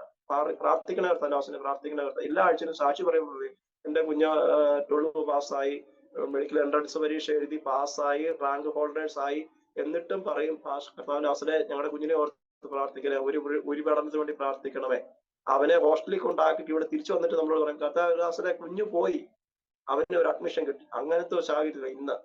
പക്ഷെങ്കിൽ നാം ഒന്ന് ഓർത്ത് പ്രാർത്ഥിച്ചാൽ നല്ലത്. കർത്താവെ, ഞങ്ങളെ കുറിച്ചൊക്കെ കർത്താവിനുള്ള ചിന്ത അതെന്താന്ന് നമ്മുടെയൊക്കെ കഴിഞ്ഞ ദിവസം ഞാനിങ്ങനെ വചനം ചിന്തിക്കുകയാണ്. ഒരു സ്ത്രീയുടെ ബ്രഹ്മം നഷ്ടപ്പെട്ടു പോയി. ആ സ്ത്രീ അത് കണ്ടെടുക്കേണ്ടതിന് വേണ്ടി എന്താ ചെയ്തേ? ആ വീട് മൊത്തം അടിച്ചു വാരി വൃത്തിയാക്കി അത് കണ്ടു കിട്ടാൻ വേണ്ടി അനേക ശ്രദ്ധയോടെ അവൾ യാചരിക്കുന്നുണ്ട്. അവിടുത്തെ പശ്ചാത്തലം നമുക്കറിയാം. അവരുടെ വീടിന്റെ പുല്ലും അല്ലെങ്കിൽ കച്ചുകൊണ്ടൊക്കെ ഉണ്ടാക്കിയ വീട്, വെളിച്ചം കടന്നില്ലാത്ത വീട്, അത് വലിയ വിലയുള്ള സാധനങ്ങളാണ്. പക്ഷെ അത് നഷ്ടപ്പെട്ടെന്ന് അവക്ക് ബോധ്യമായി. എങ്ങനെ നഷ്ടപ്പെട്ടു എന്നുള്ള ചിന്ത അവർക്ക് ഫീൽ ചെയ്യല്ല, ബോധ്യമായി. എന്നോട് ഇപ്പൊ ഒരു കാര്യം നഷ്ടപ്പെട്ടു, എന്റെ വൈഫിനോട് ഒരു കാര്യം അല്ലെങ്കിൽ എന്നോടൊരു കാര്യം നഷ്ടപ്പെട്ടു, അല്ലെങ്കിൽ പാസ്റ്റർ എന്നോട് പറയാണ്, എന്റെ കൂട്ടുവിശ്വാസി പറയാം, പാസ്റ്റർ ഇനി ഒരു കാര്യം എനിക്ക് ആവശ്യമുണ്ട്. അപ്പൊ ഞാൻ പറയുന്നു, അല്ലെങ്കിൽ അത് എന്റെ വീട്ടിലുണ്ട്, അത് എവിടെയാന്ന് വെച്ച് നോക്കിയെടുത്ത് ഞാൻ തരാം. അങ്ങനെയാണ് നമ്മുടെയൊക്കെ എല്ലാം. അല്ലെങ്കിൽ ഒരു എന്തെങ്കിലും ഒരു സാധനം നമുക്ക് ഉപയോഗമുള്ള ഒരു സാധനം, അല്ലെങ്കിൽ സ്പാനറായി, അല്ലെങ്കിൽ നമ്മുടെ ഒരു വീട്ടിലൊരു അതുപോലുള്ള ഒരു സാധനങ്ങൾ മറ്റുള്ളവർക്ക് ഉപകാരം വരുന്ന ഒരു സാധനം നമ്മുടെ വീട്ടിലുണ്ടെന്ന് ആ വ്യക്തിക്ക് അല്ലെങ്കിൽ നമ്മൾ ചോദിക്കുക, പാസ്റ്ററെ ആ സാധനം എനിക്കൊന്ന് തന്നാൽ നല്ലതായിരുന്നു, എനിക്കൊരു കാര്യം ചെയ്യാനുണ്ട് എന്ന് പറയുമ്പോൾ നമ്മൾ എന്ത് പറയുമെന്ന് അറിയാമോ? ആ സാധനം വീട്ടിലുണ്ട്, ഞാൻ നോക്കട്ടെ, നോക്കി എടുത്തിട്ട് കണ്ടാൽ വിളിക്കാം. പക്ഷെ നഷ്ടപ്പെട്ടത് വീട്ടിലായതുകൊണ്ട് നമ്മൾ അതിന് വലിയ കെയർ കൊടുക്കാറില്ല. വിശ്വാസം ഇന്ന് സംഭവിച്ചുകൊണ്ടിരിക്കുന്ന അങ്ങനെ. നഷ്ടപ്പെടുന്നതൊക്കെ വിശ്വാസത്തിൽ നിൽക്കുമ്പോഴല്ല നഷ്ടപ്പെട്ടുകൊണ്ട് നമ്മൾ ആരും അതിന് കെയർ കൊടുക്കാറില്ല. കെയർ നഷ്ടപ്പെട്ടത് എനിക്ക് അറിയാമല്ലോ, അത് വീട്ടിലല്ലേ, എന്നാൽ നമ്മുടെ സഭയിലല്ലേ നഷ്ടപ്പെട്ടിരിക്കും, അതൊരു വലിയ പ്രശ്നമൊന്നുമില്ല. പക്ഷെ നഷ്ടപ്പെട്ടതിനെ കണ്ടെടുക്കുന്നതാ സന്തോഷം. ഇന്ന് പലർക്കും നഷ്ടപ്പെട്ടു പോയത് എവിടെയാണെന്ന് അറിയാമെങ്കിലും അതിനെ തിരിച്ചു പ്രാപിക്കാനായിട്ടൊന്നും ആരും യത്നിക്കാറില്ല, ആരും അതിനുവേണ്ടി ശ്രമിക്കാറില്ല. അതുകൊണ്ട് സംഭവിച്ചുകൊണ്ടിരിക്കുന്ന വിശ്വാസത്തിൽ പരാജയമാ. അതുകൊണ്ട് അങ്ങനെ ഉള്ളത് കൊണ്ടാണ് നമ്മുടെ സഭകളിലൊക്കെ ആത്മീയരായ പലരും അതേ ഇന്ന് അനാത്മീയരായി മാറുന്ന തലമുറ അനാത്മീയരായി മാറാൻ കാരണം നമ്മുടെ സഭകളിലെ ശോചനീയ അവസ്ഥകളാണ്. ഇതൊക്കെ പറയുമ്പോൾ ഇവിടെ നാട്ടിലുള്ള പാസ്റ്റർമാരൊക്കെ നമ്മളെ കുറ്റം പറയും. വടക്കേന്ത്യ സംസ്ഥാനങ്ങളിൽ പോയാൽ വിശ്വാസത്തിന്റെ തീഷ്ണത. ഞാൻ പറയുന്നത് നമ്മുടെ നാട്ടിലൊക്കെ ആണെങ്കിൽ ഇവിടെ ഓർണമെന്റ്സ് ഇടണ്ട, സ്വർണം ഉപയോഗിക്കത്തില്ല, വെള്ള ഷർട്ട് വേണം, മീശ വെക്കാൻ പാടില്ല, താടി വെക്കാൻ പാടില്ല, അനേകമായിട്ടുള്ള നമ്മുടേതായ ഉപദേശങ്ങൾ, ബൈബിളിൽ പറഞ്ഞ ഉപദേശങ്ങൾ പോലെ നമ്മൾ പഠിപ്പിക്കുന്നത്, നമ്മുടേതായിട്ടുള്ള കുറെ ഉപദേശങ്ങൾ നമ്മളിവിടെ ജനത്തെ പഠിപ്പിക്കുക. വടക്കേന്ത്യ സംസ്ഥാനങ്ങളിൽ ഞങ്ങൾ അനേക ഗ്രാമങ്ങൾ, പാസ്റ്റർക്കൊക്കെ അറിയാം, ഈ TV പ്രോഗ്രാം നടത്തുന്ന ഡാനിയൽ പാസ്റ്റർക്കൊക്കെ നല്ല വ്യക്തമായിട്ട് അറിയാം. എങ്ങനെയെങ്കിലും അവിടെയുള്ള ദൈവനം, അവിടത്തുകാർക്ക് സ്വർണ്ണമില്ല, കൂടി വന്നാൽ അവർ വെള്ളിയുടെ ഒരു കാപ്പളയോ ഒരു ഇതൊക്കെ കാണും. ഏറ്റവും കൂടുതൽ ഇടുന്ന കുപ്പിവളകളാണ്. അവരൊരു പൊട്ടും തൊടും അല്ലെങ്കിൽ ചിന്തൂരും വരയ്ക്കും. എന്നിരുന്നാൽ തന്നെ അവരുടെ അത്തതയം പോലുള്ള വിശ്വാസം നമ്മുടെ നാട്ടിൽ ഒരു സെൻട്രൽ പാസ്റ്റർക്ക് ഇല്ലെന്ന് പറയാൻ എനിക്കിതൊരു സങ്കോചവും. ഉറപ്പായിട്ട് ഞാൻ പറയാം പാസ്റ്ററെ, അവരുടെ ഒരു വിശ്വാസം, അവിടെയുള്ള ഒരു വിശ്വാസിയുടെ, ഒരു ഹിന്ദിക്കാരി വിശ്വാസി അല്ലെങ്കിൽ ഹിന്ദിക്കാരൻ പുള്ളിക്കാരന്റെ വിശ്വാസം നമ്മുടെ നാട്ടിലെ ദീപിക്കില്ല. അങ്ങനെ ഇവിടുത്തെ അവസ്ഥ. നമ്മള് പഠിച്ചു വെച്ചേക്കുന്ന അല്ലെങ്കിൽ പിതാക്കന്മാർ കാണിച്ച മാതൃകയൊന്നുമില്ല. നമ്മൾ കുറെ തിയറി പഠിച്ചു വെച്ചിട്ടുണ്ട്. ദൈവം ഇല്ലെന്ന് പോലും പറയാനായിട്ട് നമുക്കൊരു മടിയില്ല ഇപ്പോഴത്തെ സാഹചര്യത്തിൽ. ഞാൻ കുറച്ചു വർഷം മുമ്പ് ഒരു കഥ കേട്ടു. ഒരു അപ്പച്ചൻ പണ്ടത്തെ 50-60 വർഷം, എനിക്കിപ്പോ 53 വയസ്സുണ്ട്, അതിന് മുമ്പുള്ള ഒരു അപ്പച്ചൻ, 10-7 വയസ്സുള്ള ഒരു അപ്പച്ചൻ കവലതോറും ഇങ്ങനെ പ്രസംഗിച്ചത്. പ്രസംഗം എന്ന് പറഞ്ഞാൽ പരസ്യം നടത്തുക, വീട്ടുകളിൽ ട്രാക്ട് കൊടുക്കുക, കർത്താവ് വരും. അദ്ദേഹം കർത്താവിനെ അറിഞ്ഞിട്ടില്ല, കണ്ടിട്ടില്ല. അപ്പൊ ഈ മക്കളെയൊക്കെ അദ്ദേഹം എങ്ങനെയോ പഠിപ്പിച്ച് മക്കളൊക്കെ നല്ല നിലയിലായി. അവരൊക്കെ അമേരിക്കൻ ഐക്യനാടുകളിലൊക്കെ പോയി. അപ്പം ഇവർക്ക് ഒരു തോന്നലുണ്ടായി, ഈ എന്റെ അപ്പച്ചൻ പണ്ട് കവലതോറും പ്രസംഗിച്ച് നടന്ന് വീടുകളിൽ കയറി പ്രസംഗിച്ച് നടന്ന ആളാണ്. അപ്പച്ചനെ യേശുക്രിസ്തുവിന്റെ കല്ലറയും മറ്റുള്ള കാര്യങ്ങളൊക്കെ എന്തുകൊണ്ട് കാണിക്കണമെന്നുള്ള ഒരു ആഗ്രഹം ഈ മക്കൾക്കുണ്ടായി. അത് ഈ നാളുകളായിട്ട് പ്രസംഗിച്ച് നടക്കുമല്ലേ ഇദ്ദേഹം. യേശുക്രിസ്തുവിനെ കണ്ടിട്ടില്ല, യേശുക്രിസ്തു ഉണ്ടോന്ന് പോലും അദ്ദേഹത്തിന് അറിയത്തില്ല. അങ്ങനെ മക്കളെല്ലാം കൂടെ പ്ലാൻ ഇട്ട് ഈ നാടുകളെല്ലാം കാണിക്കാൻ വേണ്ടി കൊണ്ടുപോയി.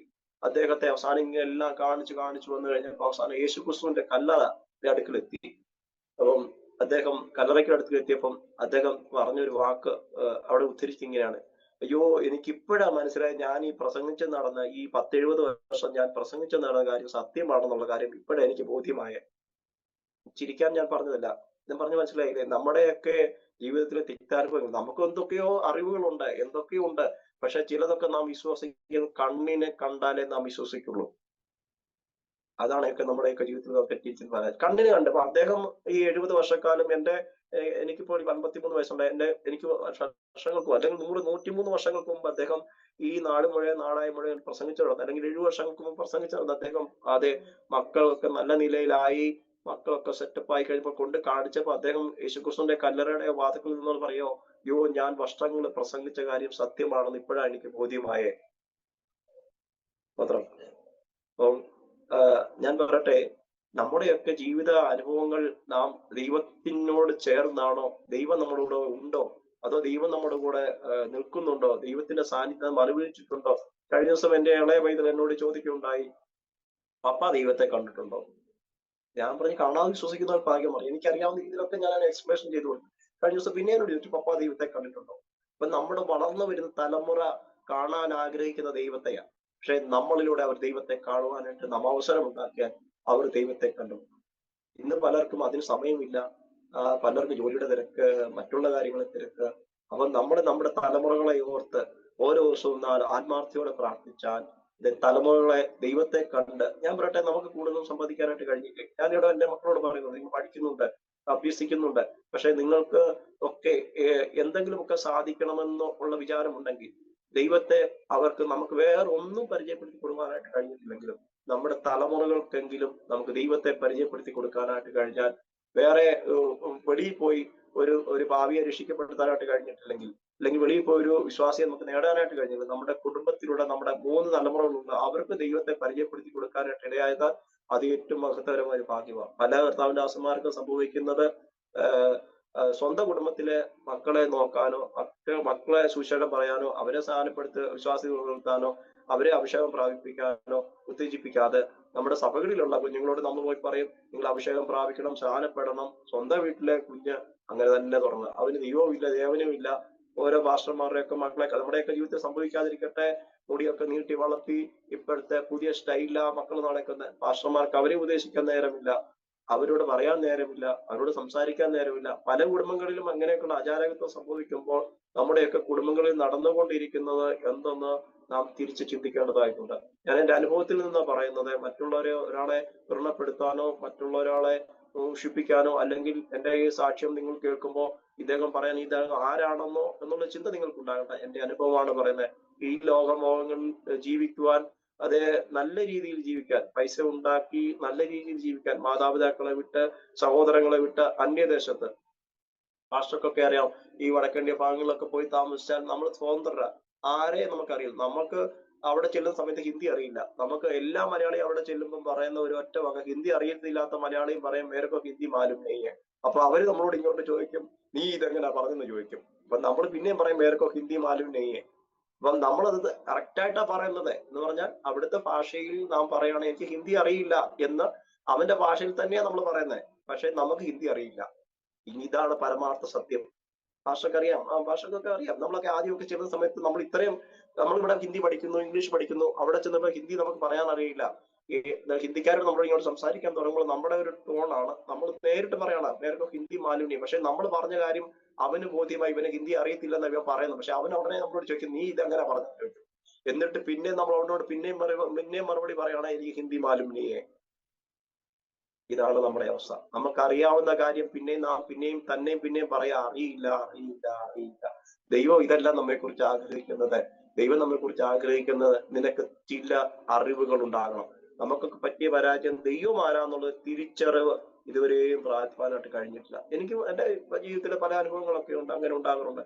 ദൈവം ആരാണെന്നുള്ള തിരിച്ചറിവ് വിശ്വാസികളും ദൈവദാസന്മാരും ദൈവമക്കളും, ഈ സാക്ഷ്യം കേൾക്കുന്ന എന്റെ കൂട്ടിയ സഹോദരങ്ങളെ ഞാൻ പറയട്ടെ, ദൈവം ആരാന്നുള്ള തിരിച്ചറിവ് ഉണ്ടായാൽ പരിശുദ്ധാത്മാവിനെ നമ്മൾ അനുസരിക്കുന്നവരായി.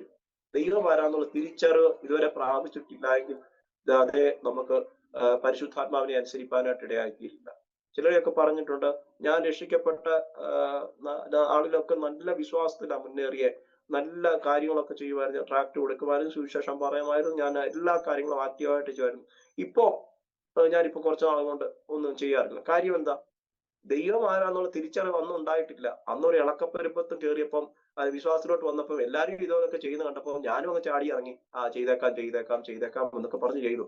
പക്ഷെ എങ്കിൽ സംഭവിച്ചെന്തറിയോ, ദൈവം ആരാന്നുള്ളൊരു അകത്ത് എന്നെ ഈ ദൈവം പാപത്തിൽ നിന്ന് രക്ഷിച്ചെന്നും എനിക്ക് എന്റെ പാപം മോചിപ്പിച്ചെന്നും കർത്താവായ യേശുക്രിസ്തു കാൽവറിയിൽ എനിക്ക് വേണ്ടി മരിച്ചു എന്നുള്ളൊരു ചിന്ത അകത്തളങ്ങളിൽ ഉണ്ടാകാത്തത് കാരണം കൊണ്ട് വിശ്വാസി വന്ന അന്തരപ്പെടുത്ത ചോരത്തിളപ്പിന് വേണ്ടി പ്രാക്ടി കൊടുക്കാനും പരസ്യവും നടത്താനും പാസ്റ്റർമാരുടെ കൂടെ പോകാനൊക്കെ നല്ല തിടുക്കമായിരുന്നു. കുറച്ചിങ്ങോട്ട് കഴിഞ്ഞപ്പോൾ പുള്ളിക്ക് ദൈവം ആരാന്നുള്ള ഹൃദയത്തിൽ ഇതുവരെ ബന്ധക്കോസിൽ വന്നു, കാര്യം ശരിയാ, സ്നാനപ്പെട്ടു, അഭിഷേകമൊന്നും പ്രാപിച്ചിട്ടില്ല. മൂത്ത വിശ്വാസിയായിട്ടും മൂത്ത ആശാനായിട്ടൊക്കെ ഇങ്ങനെ പള്ളിയിലെ പോവാ, ചർച്ചിലൊക്കെ പോവാ. അവര് പറയുന്ന ഞാൻ വന്നു കഴിഞ്ഞപ്പോൾ വന്ന വിശ്വാസികളാ. അപ്പൊ ഞാൻ ആ സീനിയർ കളിച്ചിരിക്കുന്നത് കൊണ്ട് എന്ത് പറ്റുന്നറിയാം, ദൈവം ആരാന്ന് ഇവർക്ക് ആർക്കും തിരിച്ചറിയാനായിട്ട് കഴിയും. ദൈവം ആരെന്നുള്ള തിരിച്ചറിവ് പ്രാപിച്ചാലേ നമുക്ക് കർത്താവിന് നന്ദിയോടെ സ്തോത്രം ചെയ്യാനും കർത്താവിനെ സേവിക്കാനും ഒക്കെ ആയിട്ട് സാധിക്കുള്ളൂ. ദിവസങ്ങളിൽ ഞാൻ പറയട്ടെ, ഈ നമുക്ക് ആത്മാർത്ഥയോടെ ദൈവമക്കളെന്ന് പല ഭാഷമാർക്കും ദൈവം ആരാന്നുള്ള തിരിച്ചറിവ് ഉണ്ടായിട്ടില്ല. അവര് പ്രസംഗിക്കുന്നുണ്ട്, പാടുന്നുണ്ട്, ഇതെല്ലാം ഒരു ഉപജീവന മാർഗമായിട്ടാ പലരും ഇതേ കണ്ടുണ്ട്. വിശ്വാസ ജീവിതം, എന്റെ അപ്പൻ ഒരു കാര്യം പറഞ്ഞോട്ടെ, വിശ്വാസ ജീവിതത്തിൽ ഇറങ്ങിയിട്ട് പണം സമ്പാദിക്കാനാണെങ്കിൽ ഈ വിശ്വാസ ജീവിതത്തിൽ മുന്നോട്ട് പോകാൻ പാടില്ല എന്ന് പറഞ്ഞിട്ടുണ്ട്, കർശനമായിട്ട് പറഞ്ഞിട്ടുണ്ട്. പണം സമ്പാദിക്കാൻ വേറെ മാർഗം കണ്ടുപിടിച്ചോണം, പണം സമ്പാദിക്കാൻ കർത്താവിന്റെ മാർഗം ഉപയോഗിക്കണമെന്ന്. അതും അങ്ങനെ ജീവിക്കുന്നവർ എല്ലാവരും അങ്ങനെ തന്നെയാണ്. അപ്പം നമ്മളെല്ലാം പറയും, ഞങ്ങളുടെ വല്യപ്പച്ചൻ പണ്ട് കഷ്ടപ്പെട്ടത് കൊണ്ടാണ് ഞങ്ങൾ അമേരിക്കയിലും ന്യൂസിലാൻഡിലും ജർമ്മനിയിലും ജപ്പാനിലും ഒക്കെ പോയി. ഞങ്ങളുടെ അപ്പച്ചൻ പണ്ട് കർത്ത ബൈബിളിട്ട പുസ്തകം കൊണ്ട് പോയി ഈ കർത്താവിന്റെ വേല ചെയ്തുകൊണ്ടാ. ഈ കഷ്ടം അനുഭവിച്ച വ്യക്തി അമേരിക്കയിലും ന്യൂസിലാൻഡിലും ഇരുന്നുണ്ട്.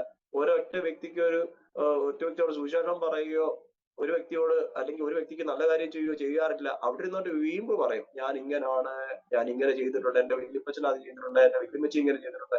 അത് പറയാനും വല്യപ്പച്ചൻ കരഞ്ഞും പ്രാർത്ഥിച്ചത് കൊണ്ട് കൊച്ചുമക്കളും മക്കളും ഒക്കെ അനുഗ്രഹം പ്രാപിച്ച് അത് വല്യപ്പച്ചനോട് കർത്താവിന്റെ നീതിയാണ്. അത് ഈ മക്കളോടുള്ള കരുണയൊന്നുമല്ല, വല്യപ്പച്ചൻ അന്ന് ചെയ്തതിന്റെ ത്യാഗവും അതേ വല്യപ്പച്ചനോടുള്ള കർത്താവിന്റെ നീതി ഓർത്ത് കർത്താവ് തലമുറയെ അനുഗ്രഹിച്ചതാണ്. ഇവർക്ക് ദൈവമായിട്ടൊരു ബന്ധവുമില്ല. ദൈവമായിട്ട് ബന്ധമുണ്ടെങ്കിൽ ഇങ്ങനെയൊന്നുമല്ല നമ്മുടെ ഈ നാട്ടിലെ സ്ഥിതികൾക്കൊക്കെ ഒത്തിരി മാറ്റം വന്നേനെ. ഞാൻ ഇപ്പോഴും പ്രാർത്ഥിക്കുന്നത്, കർത്താവ് ആക്കി വെക്കുന്ന കർത്താവ് ആ വലിയ പേരോ പ്രശംസയോ അല്ലെങ്കിൽ വലിയ വിസിറ്റിംഗ് കാർഡ് അടിച്ച് പ്രവാചകനെന്നോ അല്ലെങ്കിൽ അപ്പോസ്തലനെന്നോ അല്ലെങ്കിൽ നമ്മളൊരു വലിയ ആളാണെന്നൊന്നും കാണിക്കുന്നതിനകത്ത് വലിയ കാര്യമുണ്ടെന്ന് എനിക്ക് തോന്നുന്നില്ല. നാം എല്ലാവരും ഒരു ദിവസം പോണം ഇവിടെ. എത്ര ക്വാളിഫിക്കേഷൻ ഉണ്ടെങ്കിലും എത്ര വിദ്യാഭ്യാസ സമ്പന്നരായാലും ഒരു ദിവസം നമ്മുടെ കൂട്ടുകാരിലും ബന്ധുമിത്രാദികളും ചാർച്ചക്കാരും പാസ്റ്റർമാരെല്ലാം കൂടെ ചേർന്ന് ആ കുഴിമാടത്തെ വന്നിട്ട് ഒരു പിടി മണ്ണ് വാരിയിട്ട് പ്രകാരം പറയും, പ്രിയ ആസനെ നീ പൊക്കോ, ദിവസം വെച്ചത് മണ്ണിന് മണ്ണായി ചാരത്തിന് ചാരം എന്നിനെ ഏൽപ്പിക്കുന്നു. അതോടുകൂടി കഴിഞ്ഞ് സർവ്വതും കഴിഞ്ഞു. അപ്പൊ നമുക്ക് ദൈവം തരുന്ന ആയുസ് ദൈവത്തിന് വേണ്ടി പ്രയോജനപ്പെടുത്താൻ നാം ഇറങ്ങിയാൽ അത് ദൈവത്തിന്റെ അനുഗ്രഹം. ഒരു വർഷം ചെയ്തോളൂ, 2 വർഷം ചെയ്തോളൂ, അത് നല്ല കാര്യമാണ്. പക്ഷെങ്കിൽ നമ്മുടെയൊക്കെ ചിന്താഗതിക്ക് മാറ്റം വന്നാലേ നമ്മുടെ ദൈവസഭകളും ദൈവമക്കളും നമ്മുടെ കൂടെ ഉള്ളവരും അനുഗ്രഹിക്കപ്പെടുകയുള്ളൂ. ഒരു സമൂഹം മാറ്റം സംഭവിക്കണമെങ്കിൽ അത് നമ്മുടെ പാസ്റ്റർമാരെന്ന് പറയുന്ന സമൂഹത്തിന് അല്ലെങ്കിൽ നമ്മുടെ പാസ്റ്റർമാരെ കാര്യം മറ്റുള്ള സമുദായക്കാരെ വിട്ടിരിക്കും. നമ്മളെ ഏൽപ്പിച്ചിരിക്കുന്ന ഉത്തരവാദിത്തം നാം ക്രിസ്ത്യനിഷ്ഠയോടെ ചെയ്താൽ നമ്മുടെ സഭകൾക്കൊക്കെ സഭാ സംഘടന വ്യത്യാസമില്ലാതെ ചാരോനൊന്നോ IPC ഒന്നോ അല്ല കല്ലുമല ദൈവസഭയെന്നോ TPM എന്നോ മറ്റ് സഭകൾക്കൊക്കെ ഒരു വ്യത്യാസമില്ലാതെ നമ്മുടെ ദൈവവാസന്മാരെല്ലാം കൈയോട് കൈകോർത്ത് പ്രവർത്തിക്കാൻ തയ്യാറായാൽ നമ്മെ കർത്താവ് ധാരാളം അനുഗ്രഹിക്കും. നമ്മുടെയൊക്കെ ഡിനോമിനേഷന്റെ പ്രശ്നമാണ്. TPM കാരുടെ ഇവിടെ എടുത്തുള്ളൂ, അല്ലെങ്കിൽ IPC-കാരന്റെ കൂടെ കൊടുത്തു, ചട്ടക്കോടുകാരനെ കൊണ്ട കൈ കൊടുക്കില്ല, അല്ലെങ്കിൽ ശാരോകാരനെ കൊണ്ട കൈ കൊടുക്കില്ല. ഇതൊക്കെ ഒന്ന് മാറ്റിയാൽ ഈ സംഘടന ഫലം നല്ലതാണ്, സംഘടന ഇരിക്കട്ടെ, നല്ല കാര്യം തന്നെ. ഇതൊക്കെ ഒന്ന് മാറ്റി വെച്ചിട്ട് കർത്താവാരത് തിരിച്ചറിവുണ്ടായാൽ ഈ സംഘടന ബലം മൊത്തം പോകും. ഞാൻ പറഞ്ഞ കാര്യം മനസ്സിലായെന്ന് വിചാരിക്കുന്നു. കർത്താവാരെന്ന് തിരിച്ചറിവുണ്ടായാൽ നമ്മുടെ സംഘടന ബലം മൊത്തം മാറ്റും. അത് ഈ നമ്മുടെ പ്രസ്ഥാനങ്ങൾ വളരണം, അസറ്റ് ഉണ്ടാകണം, ഇത് എനിക്കും എന്റെ മക്കൾക്കും പ്രയോജനമായി തീരണം. അങ്ങനെ ചിന്താഗതിയിൽ അപ്പോണ്ടിരിക്കുന്നത് നേതാക്കന്മാരൊക്കെ അങ്ങനെ തന്നെയാണ്.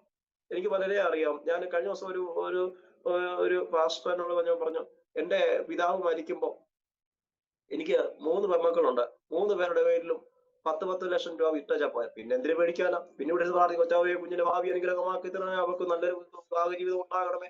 10 ലക്ഷം രൂപ വീതം 30 ലക്ഷം രൂപ അടക്കം ഓൾറെഡി അസറ്റ് ആയിട്ട് പിന്നെന്തിനാ പ്രാർത്ഥിക്കുന്നേ? ആരുണ്ടാക്കിയതാ? എന്റെ വല്യപ്പച്ചൻ പാസ്റ്ററായിരുന്നു. എന്റെ വല്യപ്പച്ചൻ മരിച്ചു പോകുന്നതിന് മുമ്പേ എന്റെ മക്കളുടെ പേര് 10 ലക്ഷം രൂപ വിട്ടു. അപ്പൊ എത്രമാത്രം പൈസ ഇദ്ദേഹം ഉണ്ടാക്കി? എന്നെ തെറ്റിദ്ധരിക്കരുത്, ഞാൻ ഈ പറഞ്ഞ കാര്യം കൊണ്ട് എന്റെ അറിവിലുള്ള കാര്യങ്ങളാണ് ഞാൻ പറയുന്നത്.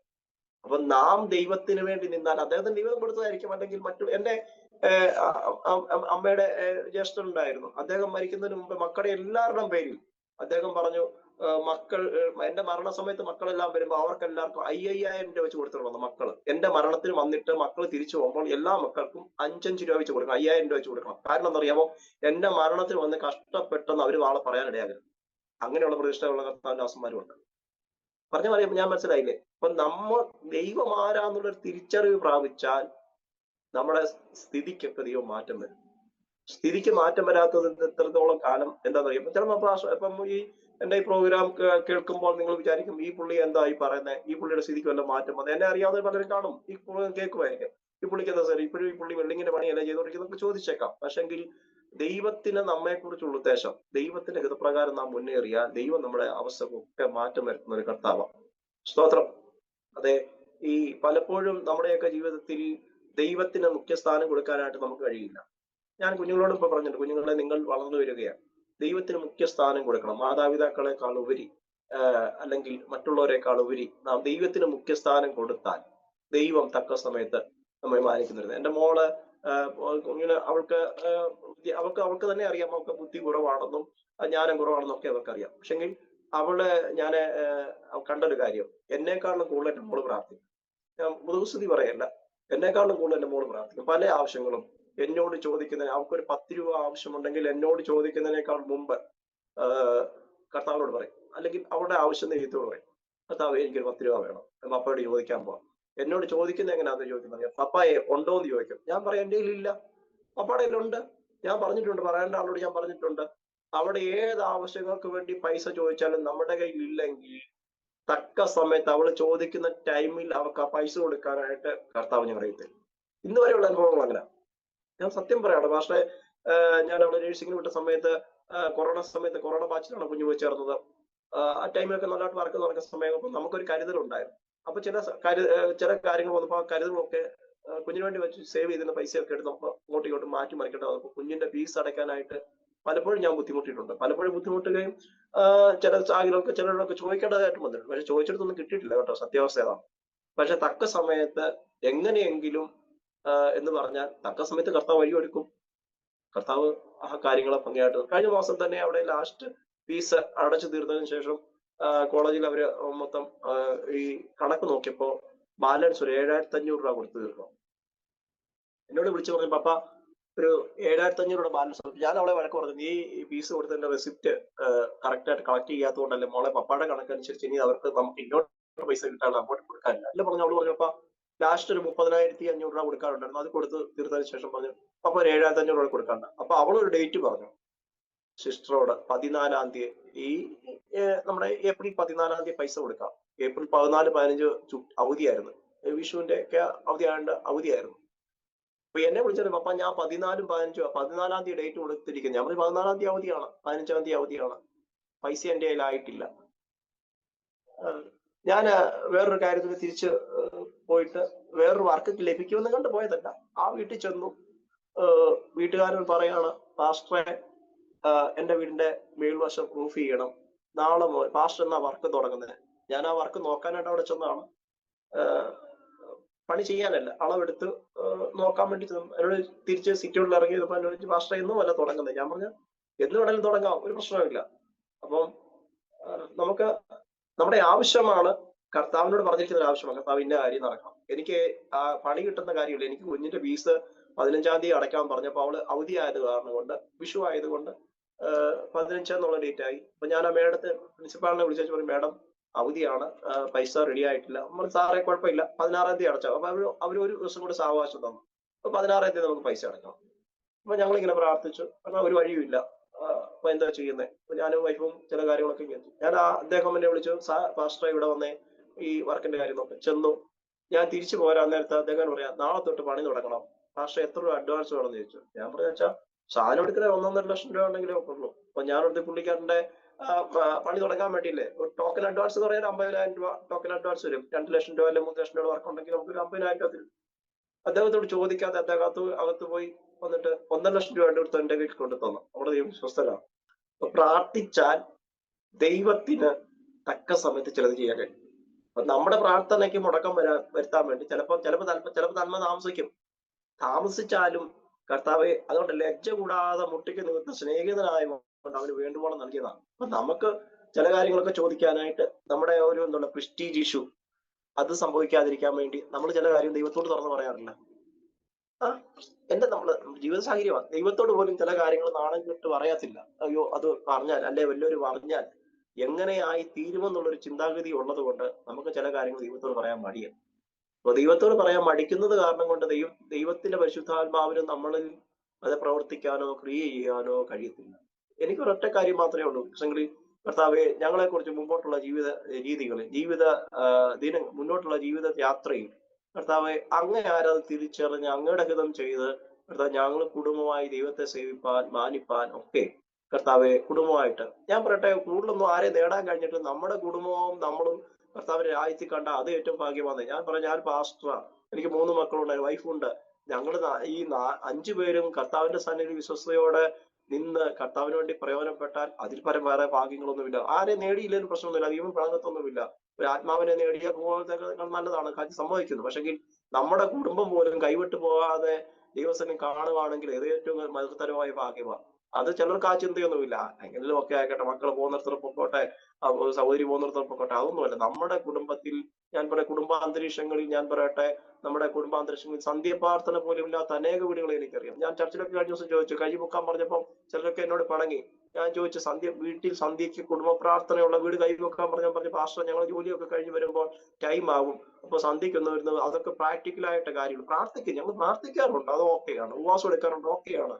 പക്ഷെ കുടുംബ പ്രാർത്ഥന ഇല്ലാത്ത അനേക വീടുകൾ നമ്മുടെയൊക്കെ ബന്ധക്കോസുകളുടെ ജീവിതത്തിൽ ഭവനത്തിന്റെ അകത്തളങ്ങളിലൊക്കെ എന്റെ ചെറുപ്രായത്തിൽ തന്നെ നമ്മളൊക്കെ രാവിലെ എന്റെ അപ്പൻ വെളുപ്പിനെ 5 മണിക്ക് മുമ്പ് എഴുന്നേക്കും. രാവിലെ അദ്ദേഹം 4 മണിയാകുമ്പോൾ രാവിലെ കുളി കഴിയും.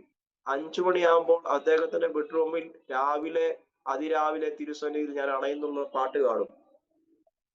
ഇന്ന് ആ പാട്ട് നമ്മുടെ തലമുറയ്ക്ക് അറിയില്ല. ഉഷകാലം നാം എഴുന്നേൽക്കുക, പരമേശ്വരനെ സ്തുതിക്കുക, ഈ പാട്ടൊന്നും നമ്മുടെ മക്കൾക്ക് അറിയില്ല. നമ്മുടെ മക്കളോട് ചോദിച്ചറിയാം. എന്റെ വല്യപ്പച്ചൻ പറഞ്ഞിട്ടുണ്ട്, രാവിലെ വെളുപ്പിനെ എഴുന്നേക്കണം. രാത്രിയിൽ ഉദിക്കുന്ന ഒരു നക്ഷത്രമുണ്ട്, പെരുമീൻ.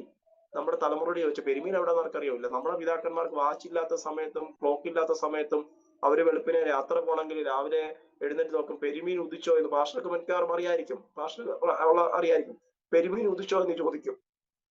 ആകാശത്തിൽ ലക്ഷണങ്ങൾ കണ്ട അവർ സമയം പറഞ്ഞത്. സൂര്യൻ ഇന്ന സ്ഥലത്ത് നിൽക്കുമ്പോൾ ഇത്ര സമയമായി, ചന്ദ്രൻ ഇന്ന സ്ഥലത്ത് വന്നപ്പോൾ ഇത്ര സമയമായി. രാവിലെ വെളുപ്പിനെ എവിടെയെങ്കിലും പോകണമെങ്കിൽ അവർ പറയും, പെരുമീൻ ഉദിച്ചിട്ടുണ്ടോ എന്ന് എഴുന്നേറ്റ് നോക്കും. പെരുമീൻ ഉദിച്ചിട്ടുണ്ടെങ്കിൽ അവർക്കറിയാം, ടൈം അറിയാം, അവർ യാത്ര പുറപ്പെടുകയാണ്. നമ്മുടെ കുഞ്ഞുങ്ങൾക്ക് എന്തറിയാം? ഒന്നും അറിയില്ല. നമ്മുടെ കുഞ്ഞുങ്ങൾക്ക് ഇന്ന് അറിയാം. നമ്മുടെ കുഞ്ഞുങ്ങളെ ഇപ്പോൾ അവരുടെ നിലയിൽ വിട്ടിരിക്കുക, മൊബൈൽ കയ്യിൽ കൊടുക്കുക, അവർക്ക് ഇഷ്ടമുള്ളത് കാണുക, പോവുക. നമ്മൾ സ്വതന്ത്രരായി. നമ്മുടെ കുഞ്ഞുങ്ങളോട് ഇപ്പോൾ നമ്മുടെയൊക്കെ വീടുകളിൽ, പല വീടുകളിലും, ബന്ധുക്കോസുകാരുടെ വീടുകളിലും ദൈവമക്കളുടെ വീടുകളിലെ അനർത്ഥങ്ങളും അപകടങ്ങളും സംഭവിക്കുന്നതിന് മുഖ്യ കാരണം മക്കളുമായിട്ട് കമ്മ്യൂണിക്കേഷൻ ഇല്ലാത്ത സംഭവം. ഒരു മക്കളുമായിട്ട് അപ്പന്മാര് മക്കളോട് സംസാരിക്കില്ല, മാതാക്കള് കുഞ്ഞുങ്ങളോട് പെൺമക്കളോട് സംസാരിക്കില്ല. അവർക്കുള്ള സ്കൂളിൽ പോയിട്ട് വന്നിട്ട് അവർക്ക് എന്തെങ്കിലും കാര്യങ്ങൾ പറയാനായിട്ട് അവരുടെ അടുത്ത് പറയും, എനിക്കിപ്പോ സമയമില്ല, പിന്നെ കേൾക്കാം. ഇല്ലെന്നേ, അങ്ങനെയല്ലെന്നേ. നമ്മുടെ കുഞ്ഞ് നമ്മളോട് സ്കൂളിൽ പോയിട്ട് അവൾ വന്ന് എന്തെങ്കിലും വിശേഷം നമ്മളോട് പറയാനുണ്ടെങ്കിൽ അത് കേട്ടതിന് ശേഷം മാത്രം മതി നമ്മുടെ കാര്യങ്ങൾ. അതൊരു തിയറി. എന്റെ മക്കൾ ഇപ്പൊ മോള് ഇന്ന് ജോലിക്ക് പോയി, അവള് അതാ ദിവസമുള്ള കാര്യങ്ങൾ, പപ്പായി ഞാൻ ജോലിക്ക് പോയി, ഇന്ന പേഷ്യന്റിനെ കുത്തിവെച്ചു, അല്ലെ കുത്തിവെച്ചു നീടില് വളഞ്ഞു, ഏറ്റവും കാര്യം പറയും എന്നപ്പനോട്. നമ്മൾ കേൾക്കാൻ സന്നദ്ധനായിരിക്കണം. അങ്ങനെ ആയാൽ നമ്മുടെ കുടുംബത്തിന്റെ അകത്തളങ്ങളിൽ ദൈവസമാധാനം. ഇപ്പൊ ഞാൻ അവളെ കേൾക്കുന്നില്ല, അല്ലെ എന്റെ മൂത്ത മോനെ കേൾക്കുന്നില്ല, ഇളയ മോനെ കേൾക്കുന്നില്ല, അപ്പൊ മക്കൾക്ക് നമ്മൾക്കുണ്ട്, അല്ല എന്റെ ഭാര്യ മക്കളെ കേൾക്കുന്നില്ല. പരസ്പരം നാം കേൾക്കാൻ തയ്യാറാകണം. നമ്മുടെ കുടുംബജീവിതം അനുഗ്രഹിക്കും. വിശ്വാസികളോട് എനിക്ക് പറയാനുള്ള കാര്യം അതാണ്. പാസ്റ്ററായാലും വിശ്വാസ കുടുംബങ്ങളായാലും പരസ്പരം കേൾക്കുന്നവരായിരുന്നാൽ അത് ദൈവാനുഗ്രഹമാണ്. ദൈവാനുഗ്രഹമാണ്. അവിടെ ദൈവത്തിന്റെ പരിശുദ്ധാത്മയിടപെടലൊന്നുമില്ല.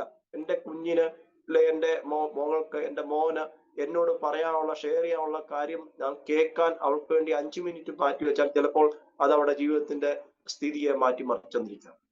നമ്മുടെ കുടുംബത്തിന്റെ അകത്തളങ്ങളിൽ ഇന്നുണ്ടാകുന്ന അജാഗ്രതത്തിന് കാരണം മാതാപിതാക്കൾ മക്കളെ കേൾക്കാൻ തയ്യാറാവാത്തത് കൊണ്ട് തന്നെയാണ്.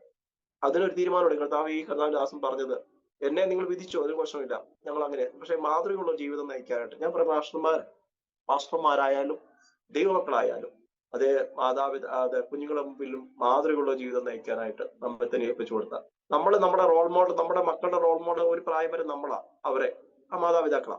അത് കഴിഞ്ഞ ശേഷമാണ് അവർ വളർന്ന് ഒരു ഘട്ടം മാറുമ്പോഴേ അവർ മറ്റുള്ള റോൾ മോഡലിലേക്ക് പോകുള്ളൂ. ആ സമയത്ത് അവരുടെ ഉള്ളിൽ ദൈവത്തെ പകർന്നു കൊടുക്കാൻ തയ്യാറായാൽ നാം ഒക്കെ ഏറ്റവും ഭാഗ്യമുള്ളവർ തന്നെയാണ്. സ്തോത്രം. മനസ്സിലായെന്ന് ഞാൻ വിചാരിക്കുന്നു.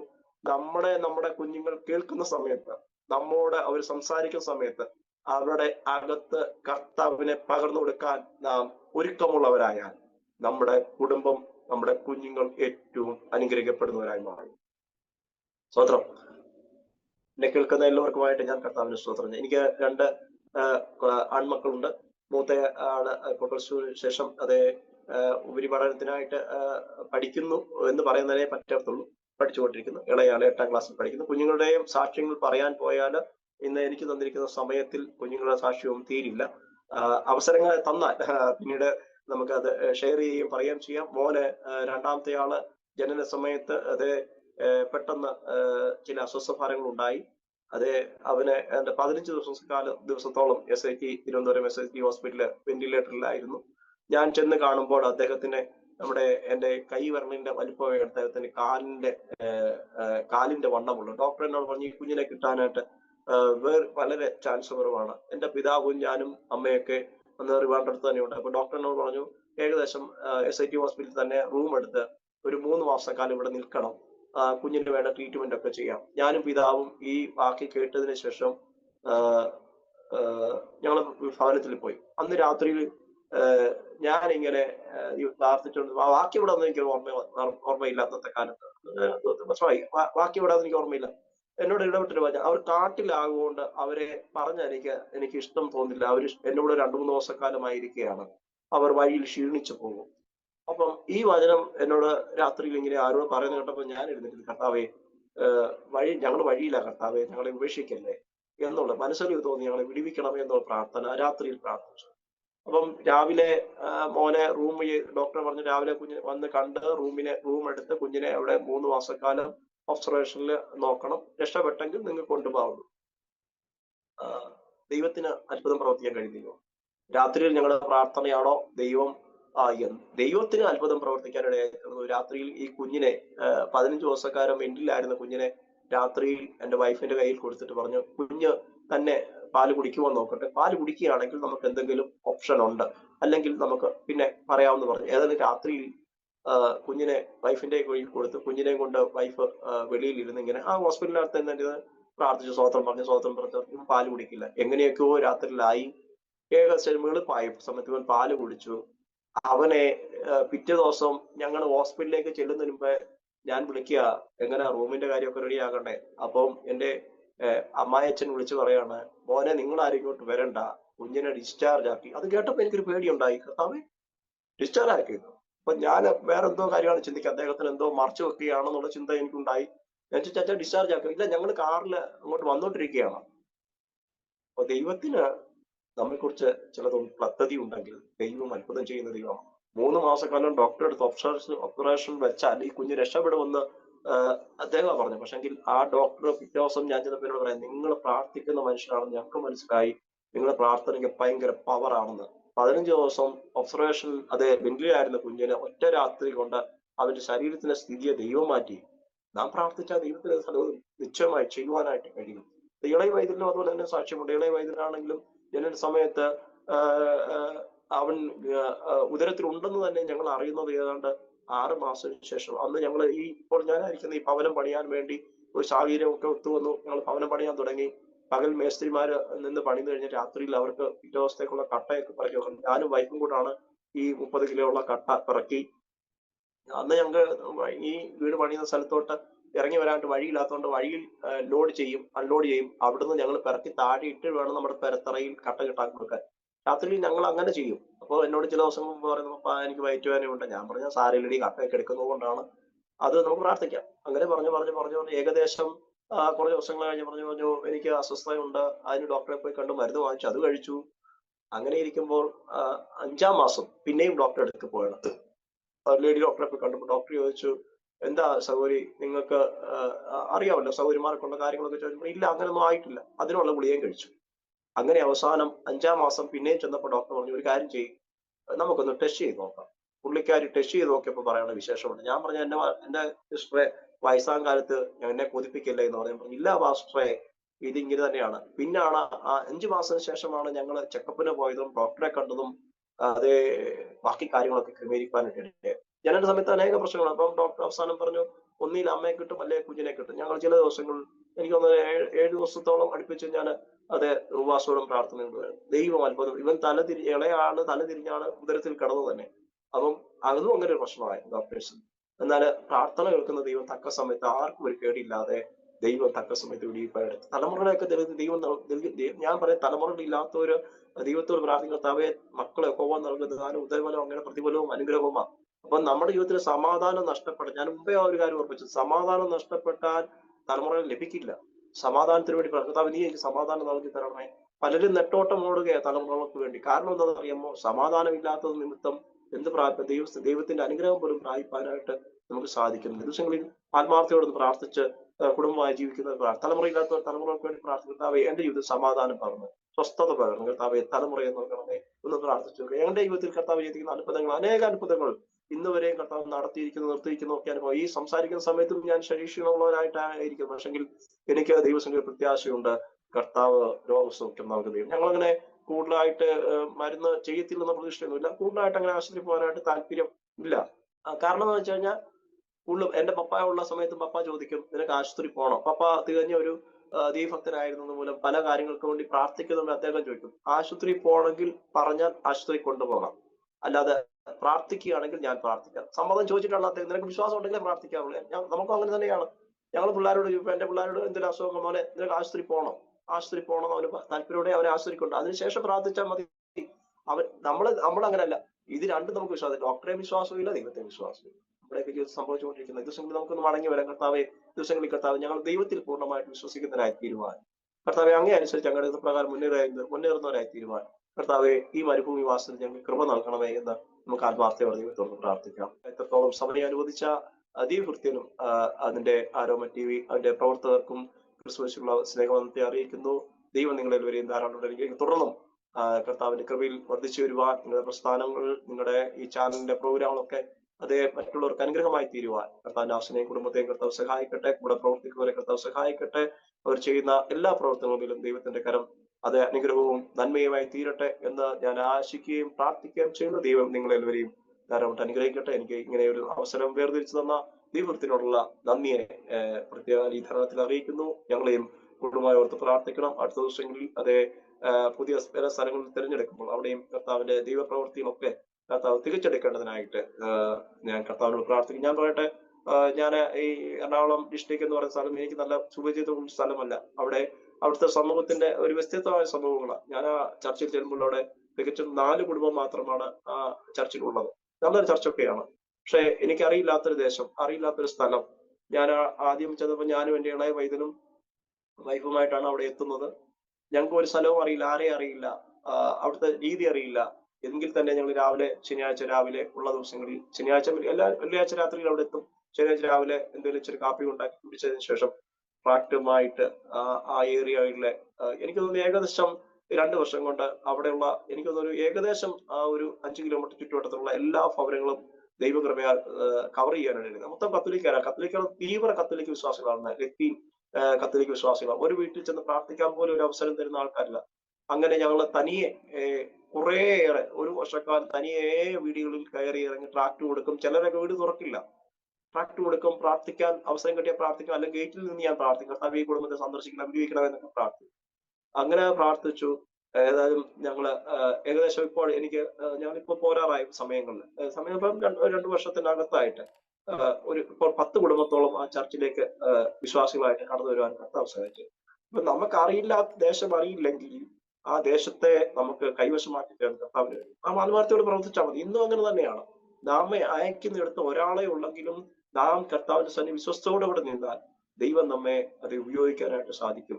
നാം പ്രാർത്ഥിക്കണം, കർത്താവെ എന്നെ അയച്ചിരിക്കുന്നിടത്ത്, കർത്താവെ എന്നെ പറഞ്ഞെടുത്ത് കർത്താവെ അങ്ങയുടെ പ്രവൃത്തി കർത്താവ് തിരിച്ചെടുക്കണമെന്ന് ആത്മാർത്ഥമായിട്ട് പ്രാർത്ഥിച്ചാൽ ദൈവം നമ്മെ അപ്രകാരം നടത്തും. എന്നെ കേട്ട എല്ലാ ദൈവദാസന്മാർക്കും ദൈവമക്കൾക്കും വിശ്വാസികൾക്കും ഈ ചാനലിലൂടെ ശ്രദ്ധിച്ചുകൊണ്ടിരുന്ന എല്ലാവർക്കും ഒരു പ്രാവശ്യം കൂടെ എന്റെ ക്രിസ്തീയ വന്ദനങ്ങളെ അറിയിക്കുന്നു. ദൈവമായ കർത്താവ് നിങ്ങളെല്ലാവരെയും ആത്മാർത്ഥമായി അനുഗ്രഹിക്കുമാറാകട്ടെ. ആമേൻ. ഒരു വാക്ക് പ്രാർത്ഥിക്കാം. നല്ലവനായ ദൈവമേ, വിശ്വസനായ കർത്താവേ, നല്ല സമയത്തിനായിട്ട് ഞങ്ങൾ സ്തോത്രം ചെയ്യുന്നു. ഇത്രത്തോളം സമയം കർത്താവെ, കർത്താവിന്റെ ദാസനോടൊപ്പം ഈ ആരോമ TV-യിൽ കർത്താവെ ചില സാക്ഷ്യങ്ങൾ പങ്കുവെക്കുവാൻ കർത്താവ് അവസരം നൽകി തന്ന ദൈവത്തിന്റെ സ്നേഹത്തിനായിട്ട് സ്തോത്രം. ഇത് രാത്രികാലം കർത്താവെ ഞങ്ങൾ പല വിഷയങ്ങൾ ഷെയർ ചെയ്യുകയായി തീർന്നു. കർത്താവെ, ഞാൻ പറഞ്ഞതായ അതേ ദൈവത്തിന്റെ വചനങ്ങളും സാക്ഷ്യങ്ങളും ഒക്കെ അനേകർക്ക് അത് വിടുതലും അനുഗ്രഹമായി തീരുവാൻ കർത്താവ് അവിടുന്ന് കൃപ ചെയ്യും. എന്നെ ശ്രദ്ധിച്ച എല്ലാ ദൈവമക്കളെയും ദൈവദാസന്മാരെയും ഓർത്ത് പ്രാർത്ഥന. അവരൊക്കെ ജീവിതത്തിൽ അനുഭവിക്കുന്ന എല്ലാ പ്രയാസങ്ങൾക്കും പ്രതിസന്ധികൾക്കും ദൈവം ഇന്ന് രാത്രി വിരാമം കൽപ്പിച്ച്, രോഗസൗഖ്യമില്ലാത്തവർക്ക് രോഗസൗഖ്യം കൽപ്പിച്ച്, വിടുതലില്ലാത്തവർക്ക് വിടുതൽ കൽപ്പിച്ച് ജയകരമായി ജീവിപ്പാൻ ആവശ്യമായ ദൈവത്തിന്റെ കൃപയും അനുഗ്രഹങ്ങളും ദൈവം പകരടനായിട്ട് പ്രാർത്ഥിക്കുന്നു. കർത്താവെ, എല്ലാവരും ദൈവം ആരെന്ന് തിരിച്ചറിഞ്ഞ് ദൈവത്തിന്റെ വഴികളിൽ ജീവിക്കുന്നതിനായി തീരുവാൻ ദൈവം കൃപ ചെയ്യേണ്ടതിനായിട്ട് പ്രാർത്ഥിത്തോളം ഞങ്ങളെ സഹായിച്ചല്ലോ. കേട്ട എല്ലാ ദൈവവചനത്തിനായിട്ടും സ്തോത്രം. കൃപ കൂടി സഹായിച്ചു.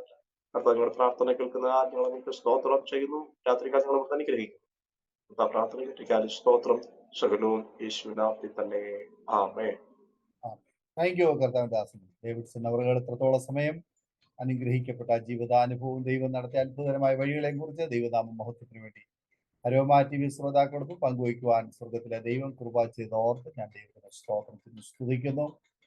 വളരെ അനുഗ്രഹിക്കപ്പെട്ടതായ ഒരു സാക്ഷ്യം പറയാൻ ദൈവം സഹായിച്ചല്ലോ. ജനിച്ചു വളർന്ന ജീവിത സാഹചര്യത്തിൽ നിന്ന് വളരെ വ്യത്യസ്തമായി ഇന്ന് കർത്താവിന് വേണ്ടി പ്രയോജനപ്പെടുവാൻ ദൈവം ഉപയോഗിച്ചുകൊണ്ടിരിക്കുന്ന വ്യത്യസ്ത അനുഭവങ്ങൾ, സമൂഹത്തിലെ കാഴ്ചപ്പാടുകൾക്ക് മാറ്റം വരുവാൻ ആഗ്രഹിക്കുന്ന ഏതൊരു പ്രിയപ്പെട്ടവർക്കും ഈ സാക്ഷി ഒരു അനുഗ്രഹമായി തീരുമെന്ന് ഞാൻ വിശ്വസിക്കുകയാണ്.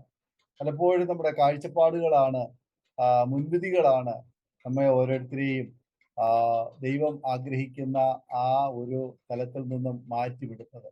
അതുകൊണ്ട് നമ്മുടെ ജീവിതത്തിൽ ദൈവം ആഗ്രഹിക്കുന്ന തലത്തിലേക്ക് വരുവാൻ തക്കണം വചനപ്രകാരമുള്ള കാഴ്ചപ്പാട്, ദൈവം കാണുന്ന കണ്ണുകൊണ്ടും ദൈവം കേൾക്കുന്ന ചെവി കൊണ്ടും ദൈവം പറയാൻ ആഗ്രഹിക്കുന്ന വാക്കുകൊണ്ടും പ്രവർത്തിക്കാൻ ആഗ്രഹിക്കുന്ന ജീവിതചര്യ കൊണ്ടും നാം ജീവിക്കുമ്പോൾ നമ്മുടെ കുടുംബം, നമ്മുടെ പ്രിയപ്പെട്ടവര്, നമ്മെ കാണുന്ന നമ്മുടെ സമൂഹത്തിനൊക്കെ അതൊരു വലിയ അനുഗ്രഹമായി തീരും. തീർച്ചയായിട്ടും അങ്ങനെ ഒരു തീരുമാനത്തിൽ ആയിരിക്കുന്ന ദൈവദാസനെയും കുടുംബത്തെയും ശുശ്രൂഷ മണ്ഡലങ്ങളെയും പ്രവർത്തന മേഖലകളെയും ദൈവം അനുഗ്രഹിക്കട്ടെ. ഈ സാക്ഷ്യം അനേക പ്രിയപ്പെട്ടവർക്ക് അനുഗ്രഹമായി തീരട്ടെ. സാക്ഷ്യം പറഞ്ഞതിന് ഒരു പ്രാവശ്യം കൂടെ നന്ദി സ്നേഹം കടപ്പാട് അറിയിക്കുന്നു. കർത്താവ് ധാരാളമായി അനുഗ്രഹിക്കുമാറാകട്ടെ. പ്രേക്ഷകർക്ക് ഈ സാക്ഷ്യം വേറെ അനുഭവമായി തീർന്നുവെന്ന് ഞങ്ങൾ വിശ്വസിക്കുകയാണ്. തീർച്ചയായിട്ടും നിങ്ങളുടെ വലിയൊരു അഭിപ്രായങ്ങളും നിർദ്ദേശങ്ങളും കമന്റ് ബോക്സിൽ രേഖപ്പെടുത്താൻ മറക്കരുത്. ഒരു പ്രാർത്ഥനാ വിഷയമുണ്ട് ഞങ്ങളുമായി പങ്കുവയ്ക്കാൻ നിങ്ങൾ ആഗ്രഹിക്കുന്നു. കാണുന്ന വാട്സപ്പ് നമ്പറിൽ ഞങ്ങളെ അറിയിച്ചാൽ ഞങ്ങൾ നിങ്ങൾക്ക് പ്രാർത്ഥിക്കുന്നു. സാക്ഷി പറഞ്ഞ പ്രിയപ്പെട്ടവരോടൊപ്പം എല്ലാ തിങ്കളാഴ്ചയും രാത്രി 8 മണി മുതൽ ഓൺലൈനിൽ നടക്കുന്ന പ്രാർത്ഥനാ കൂട്ടായ്മയിൽ നിങ്ങൾക്ക് പങ്കെടുക്കാവുന്നതാണ്. അടുത്ത അനുഗ്രഹിക്കപ്പെട്ട സാക്ഷ്യവും വചനസിദ്ധയുമായി നാം വീണ്ടും കൂടി കാണുന്നവരെയും എല്ലാ പ്രിയപ്പെട്ടവർക്കും good bye. God bless you all. Amen. aromamary.com നല്ലൊരു വരനെ കണ്ടു. നമുക്കൊന്ന് നോക്കിയാലോ?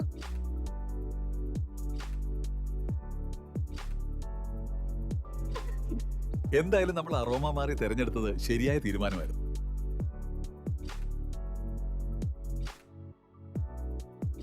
aromamary.com വെബ്സൈറ്റ് ആൻഡ് മൊബൈൽ ആപ്ലിക്കേഷനിലൂടെ ജീവിത പങ്കാളിയെ കണ്ടെത്തൂ.